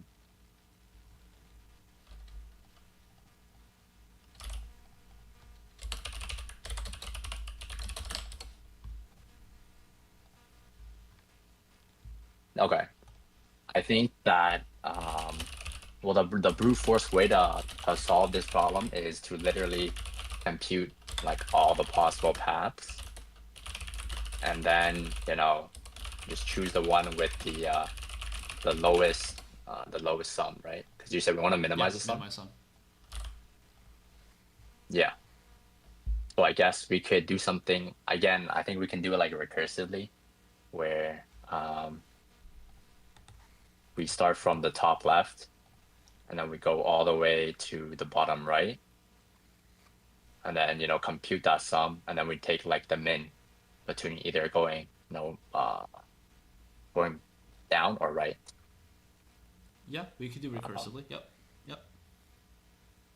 Yeah. So I think that's like the most brute force way. Do you want me to start with that, or we can like maybe discuss something better? Do you have intuition for what might be better? Let's see, intuition. Yeah. So. I think we could do something where, as we're iterating, like let's say left to right, top down. So we first go left to right, and then we go top to down in that kind of order of the grid. We keep track of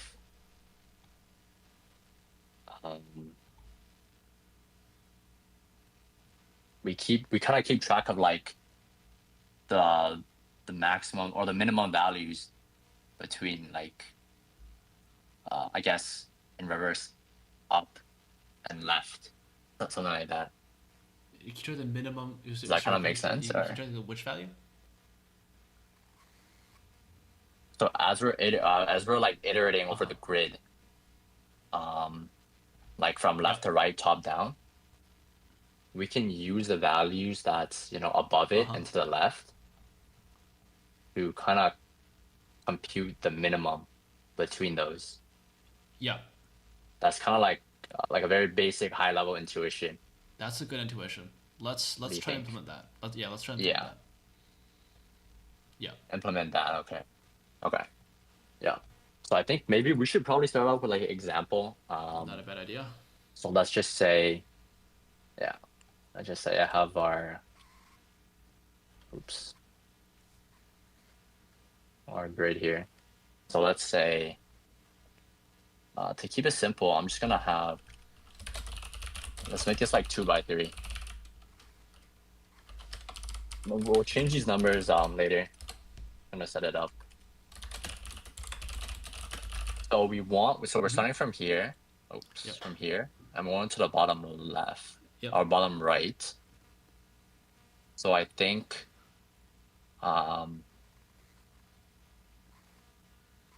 let's make some numbers here. So let's say this is 2.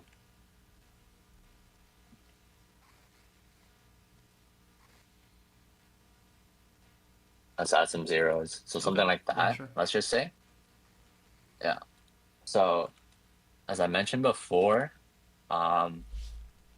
we go left to right.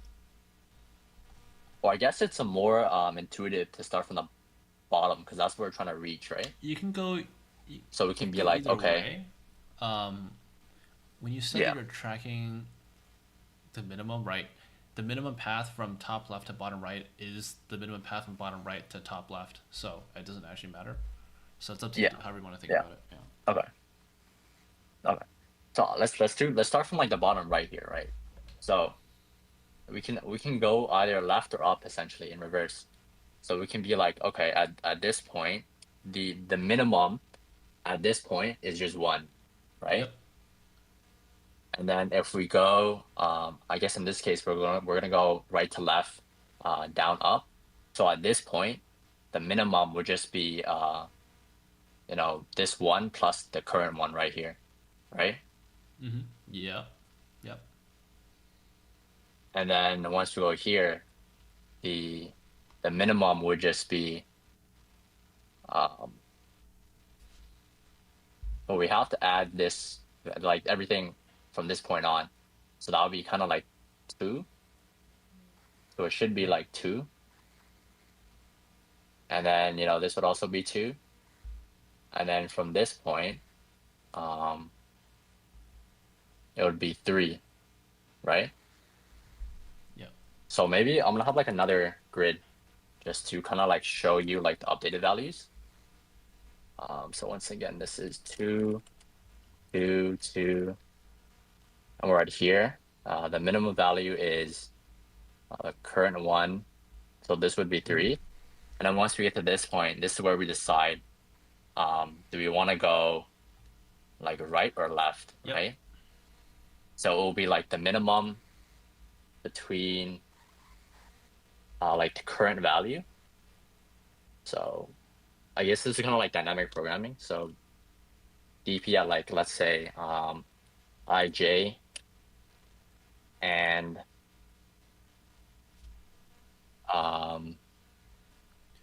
sorry, So OB. I so minus you're at 1. now, right? We're there, yeah, we're there. Yeah. It'll be the minimum at I plus 1, sorry, so that's down. And the minimum at the current row, but the one to the right, plus the current number. Mm-hmm. Yep, that looks good to me. Like, it wouldn't be DP at IJ, it would be I guess the grid at IJ. That's right. That's kind of like the formula, I guess. Does that kind of make sense? That looks correct to me. Okay. So yeah, I think we can just do this, and then at the end we can just return what? We can just return our DP array at 0, 0. kind of thing. Okay. And then in terms of like time and space for this, it will just be it'll be m times n for time, and also m times n for the space because of our DP grid. Yeah. Yeah. Okay. Okay. I'll start implementing it. So we have let's see. We're writing what's the let's say min sum. We're gonna have 2D grid of integers. And then, yeah, I think that's just the function signature. Let's initialize or let's have the sizes of our grid first. Let's also assume that, or is it, the grid be like empty? No, you can assume it's a good faith input. Okay, yeah. So, yeah, the sizes. And then we can initialize our DP array.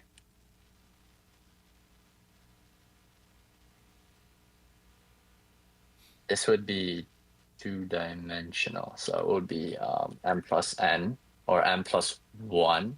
Yep. Because we need like a row and a column for the base case. And then same thing for the columns. And then we can initialize the default value to be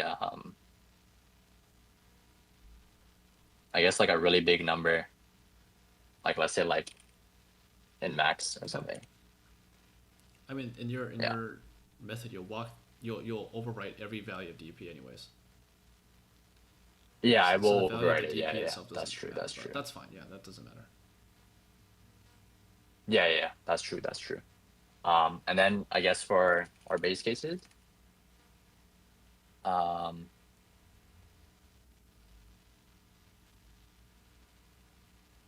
technically, when we're doing it, we want like another row, I guess, at the bottom.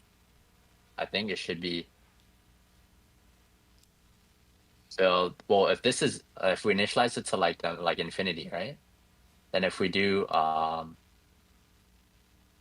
the min between, oh sorry, this should be DP. The min between like the one below it and the one to the right. So yeah, I think initializing to like a big value would already like cover the base case here. Yeah. Okay. It would have to is this n plus 1 already one bigger than the original one? Is that how it works? Like if you want, yeah, like One if you bigger want than the DP to original have one? one more row and column. Yeah. Does this account for that? Is that how you do it? Okay.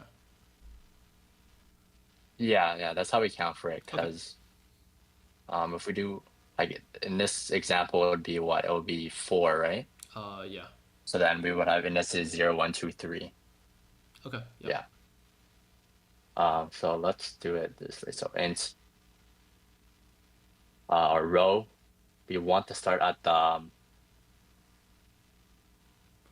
last row, but not like this row. We want this row. Yeah. Yeah. Right? So it'll just be m here. And then sorry, m minus 1.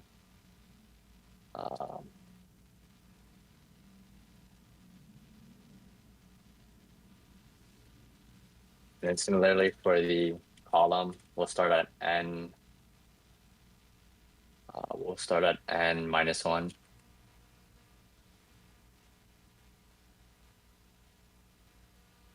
Okay. I like that.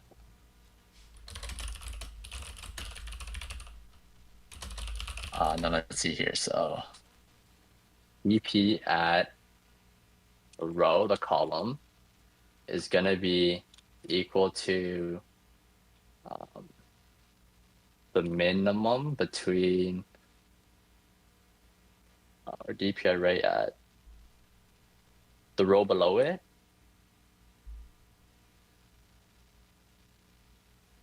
And the column beside it, so to the right. And then plus our grid at RC, like that. Okay. Yep.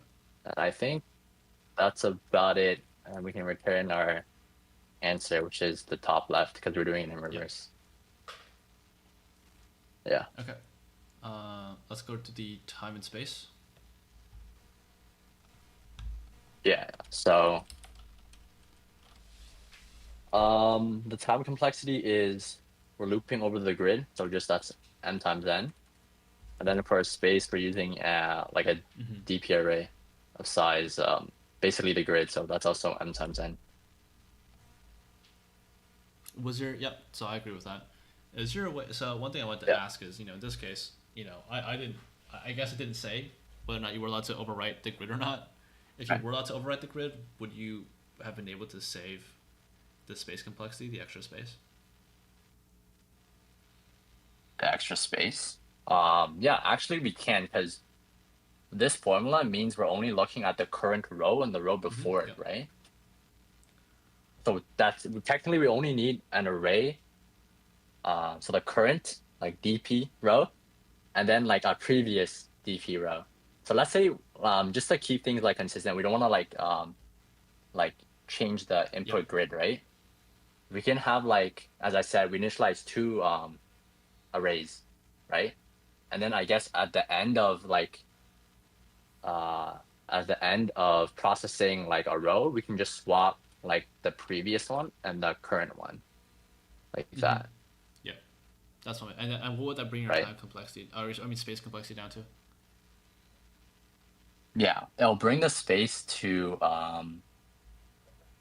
the amount of columns there are, so it'll just be n. Because we only have 2, so that's constant. So it's 2 times n. So that's n. Yep, makes sense. Yeah. Okay. Let's pause here then. I'm happy with the progress, and let's go over some feedback. So just before we kind of get to that, Okay. I want to ask you how you felt about the process, how you felt about the strength of your solution, etc. And if you don't have any thoughts there, then I can talk a bit about the process. Yeah, I'll talk about how I feel about it. I feel like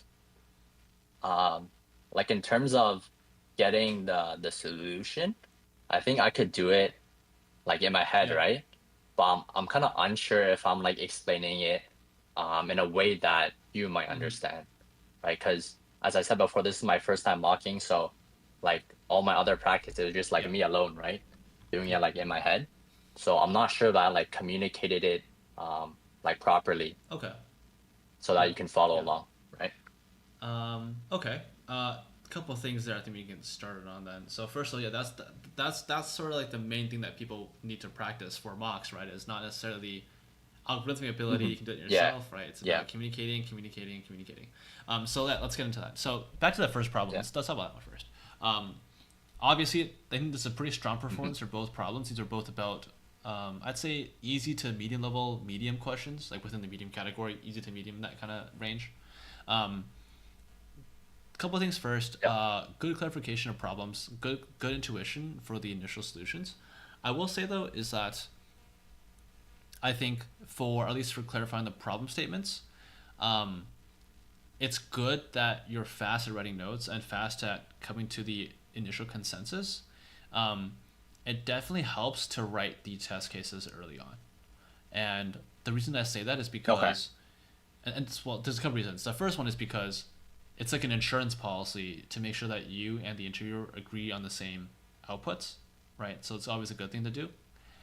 And the second thing is, it's a bit of a time management technique, right? So for example, it's one thing to ask to interviewers is, hey, and this is in general, this is not just for tests, is, hey, what level of code am I expected to write? Like, are we expected to write fully runnable code? Are we doing, these days, no one let you write pseudocode exactly, but how far down the scale are we doing?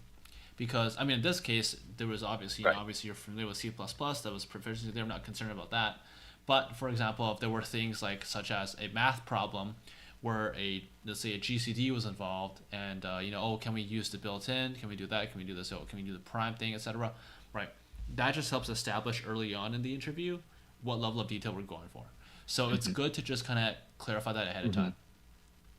That's kind of the first thing. So that plus examples. Another thing I will just slightly touch on is that some interviewers will actually ask you to write runnable tests, depending on the situation. So like runnable code and runnable tests. So just make sure you're aligned on that one, because sometimes it is a case that interviewers will specifically ask you to run the test just so they can check the solution, right? Usually not for questions this simple, to be honest, but for some more complicated questions, they might ask you to write some tests because they might not have seen or fully understand your solution for the problem. Okay. Communication-wise for this problem, I think overall was quite strong. It was a good intuition for the basic case. One thing I will say is that at your level, you should just directly ask to implement the optimized case, assuming you thought of that, because it's generally a bit of a time sink. It's a bit of a waste of your time to implement the base cases. I'm sorry, not the base case, the basic versions of the problem. So if after you write the test and you understand what's going on, you can think of optimization and you're relatively confident in it, then you should just ask directly if you can go to that solution. Because if it's a question at this level, then you're wasting your time doing anything else, frankly. In this case, it actually wasn't too bad because you were able to reuse a lot of the functions to implement the optimized solution. But that won't generally be true. So just be aware of that. Yeah, but the thing is, like, at that point, I wasn't like 100% confident if I was able to like produce something optimized, right? So I felt like I wanted to write like something down at least. In that case, then what you did was perfectly fine. I just wanted to let you know that, like, if you are operating at this level and you get asked to use your medium or something and you can stretch for it, then I would say go for it. Because typically speaking, for an hour interview at the top companies, you would get at least 2 questions of this difficulty and follow-ups. So that's kind of the idea there, right? Right. Okay. By the way, so we didn't have time for the follow-ups for the second question. Generally speaking, there's going to be follow-ups for every question they ask, and it's just a matter of do you get the or not. So just be aware of that. Right. Cool, okay. So that's fine. So the communication part on the power question, right? Like, what is going on with the time and space complexities? So it is pretty. So by the way, it is correct that it is log n. But you kind of got juked out there, and I think that really just comes down to 2 things, right? The first thing is, like, the first thing they're trying to test is they're testing your confidence in your answer, right? Because if you correctly say it's log n, and if by prompting basic questions like where's x, what's the height, does -1 do anything, that cause you to switch your answer, then you aren't very like confident in your answer, right? So that's part of the communication process. I agree. And now specifically, what is going on with this problem is it's testing 2 things. First of all, it's testing some math. Now, obviously the first math is, do you know the exponential rules, like multiplying 2 exponents of the same base, you add the powers, right? The other thing they're really testing about is how strong you are in actually understanding the recursive case.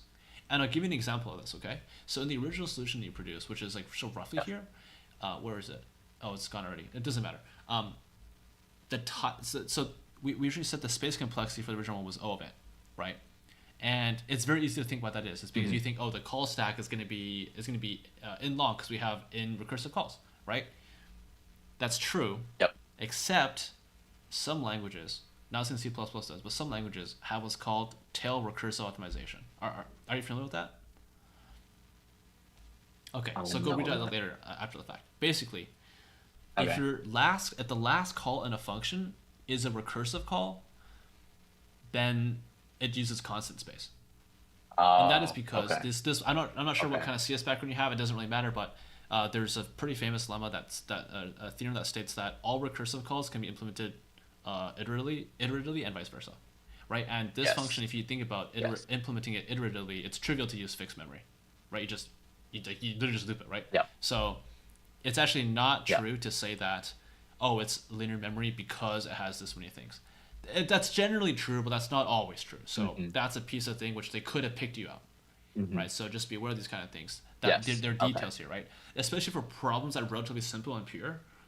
There's a lot of these more quote unquote lower level Yeah. ideas they can ask you on. Okay, so just be aware of this kind of preparation. But overall, I think the communication part was Okay, actually for fine sure. there. It was just a confidence thing. But your communication, your answer was actually correct. You just got juked out there. So it's just a Okay. matter of preparation, that one. Yeah. But I felt like when I was explaining like the stuff up here, Yeah. so like I was like kind of stuttering. I'm not sure if I got the point through. I'm not sure if you were following along to what like I'm saying. So yeah, I see feel what like, you mean. I would say there's two Yeah. there's two things to address. The first thing is that you are explaining this to someone who knows all common solutions to the problem.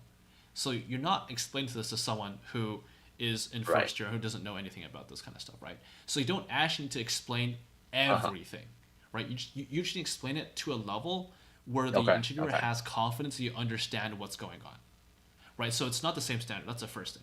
I The see. second thing Okay. is, yeah. So my perception of your explanation was fine. There were a couple things that probably could have been improved. I'll give you an example. An example is, I think this is very good to write out the power tower in this case, and that's very intuitive, and it's very good to write it out this way. However, right, I had to ask you Yeah. what is the base case, for you to realize that we need to subtract one for its odd, etc. Right? Because look, the example you gave was very kind because you Okay, yeah, you started I with a power remember. of 2. If it's a power of 2, then obviously it all divides Yeah. by evenly, right? But if it's not a power of 2, then it has to have odd. Yeah. It has to have an odd quotient at some point, right? So keep in mind Yeah. that if you write yourself an example because it's convenient to show something, which is nice, that doesn't necessarily represent all inputs, right? So just be aware of this fact in the future. Yeah, Because yeah, you know for the sure. obvious fault question is like, oh, what if it's 2 to the power of Yeah. 9? Well, then what do? You can't divide by 2, right? So just be aware of that. Mhm, Okay, mhm. great. Yeah. Any other Okay. questions about the first one? I want to Sounds move to good. the second one if not. Yeah, we can Okay, go. great. We can move on. So a couple of things here. Let me just look at my notes. So first of all, I want to comment on this. I want to applaud you on the efficient note taking, right?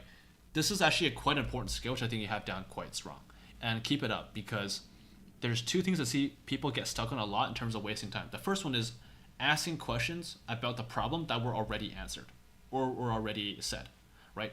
That's a bad look because that means you just don't know what's going Yeah. on, and also because it's wasting your time, right? If it's a purposefully vague prompt which requires clarification, then it's obviously good to ask, right? But oftentimes, especially this level of Yeah. problem, there's no ambiguity. It's very objective. There is a correct way to proceed. So the efficient notes here are good. The second thing here is that it was good that you Okay. checked if you should proceed with the implementation of the naive recursive algorithm. Because I'm not sure if you knew this, but if you had done that, you would not have had time for the DP solution. Because just the mechanics of writing out all of Right. the if statements is just going to eat up all your time.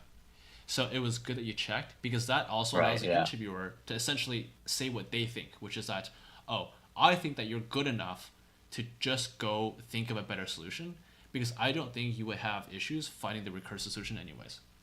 So it's good. So I'm saying is it's good that you asked about whether or not you should implement or find a better solution. This is a pretty okay. basic DP problem. Right. This is probably one of the most basic DP problems that you can 2D one of the most basic 2D DP problems you can come up with. But regardless, it's still good that you came up with the intuition, right? And so something like this is a very positive signal for the interviewer because it signifies that you saw the brute force case, and then you also found a relatively straightforward optimization on the same principle. So the strong DP intuition here was good. And spending Yeah. the time to slow down and write the example with the numbers was also a very good use of time. Two things, right? First of all, that aligns you and the interviewer so that you essentially bring them on as a stakeholder for your idea. That's a good thing. The second thing is that it makes things visual so that when you want to go back and run a test, either mentally or actually a real test, it gives you something to base it off of. So it's a good use of time, and I think that was well done. One thing here which was quite interesting as well, which I think it was fine, was quite good, was that you used the sentinel row and column. The max the max values on the bottom and the right side, right? Just so you don't have to check the edge cases. That's fine. That's good as well. I would say that in general, right? One thing that quote unquote causes is it causes you to be locked into the full 2D memory space, because you are always thinking about how to use like your loop is always basing it off of the full 2D space, which is fine. It's correct, right? But just keep in mind that with quote unquote relative ease, you can make a pretty easy memory optimization, right? So just be aware of that. Yes, and for sure. in general, I would say for array questions, grid questions, and C++ at least, since you can copy by value directly, it's good to ask, hey, are we allowed to overwrite the grid? Are we allowed to do this and that? Because for example, if you asked that and I had said you were allowed to overwrite the grid, then you can use 0 extra memory by just overwriting the grid with the cumulative best sum, right? So that's something you can just generally ask ahead of time, just in case. Very very quick, throw it out there, not an issue. Most of the time they won't let you do that because that's cheesing it, but it's not harmful to ask. So any questions about that one? I think overall communication on the second one was fine as well. So I think it just comes down to being confident in your solution, and that would solve a lot of the concerns there, I think. Okay. Yeah, so it seems like I feel like at least for these 2 questions, as you said, they're like kind of easy mediums. They're easy mediums, Yeah. So I feel like So I feel like I'm able to do them, but I guess like for more harder questions, like there's instances where I will get stuck, right? Generally speaking, what do you think I should like do in those scenarios? So there's 2 kinds of communication. There's the first kind, which is preemptive, which is when you explain your solution, you explain your thought process, etc. And that usually happens if this question is easy for you and you already solved it and everything's good. The other kind of communication is a collaborative communication, and that's when you are stuck on a problem and the interviewer is helping you along, and whatever you say in that context, I would classify as collaborative communication, and that's a completely different skill. So, I mean, to answer your question directly, what do you do in that case? Well, you have to practice it, right? And frankly, the only real way to practice that kind of communication is by doing mocks. Either you can sign up again, or you can get your friends, etc. You can't really do it by yourself because you just see the solution, then it's like, that's really the only way to do it. Right. However, I think there are a couple things that you can kind of prepare ahead of time for that, right? The first thing is by having common phrases you would say for if you're stuck by a specific thing. So for example, let's say you're doing a 2D DP and you're not sure what I call it the DP invariant. A DP invariant in this case is what you have written here, right? You can prepare a phrase for I'm currently thinking about this DP optimization, right? I'm doing I know that we need to compare these 2 values. I'm not sure how to combine them, right? Thinking about things that you can prompt for a relatively small and contained piece of information that the interviewer is more inclined to give, right? Like what's not good to say, I'm stuck, I don't know what to do. That's a bad signal, because that also signifies to the interviewer that you don't know what you don't know, right? Well, if you were doing a problem such as this problem and say, I know this is the right way forward, I'm not sure how to compare these 2 values, right? That's like a more direct and specific piece of help that the interviewer can give. So that's the first thing, right? Is know what you don't know and be specific with what you're asking. And the second one, generally speaking, that's the main one. If you can do that, that's generally very good already.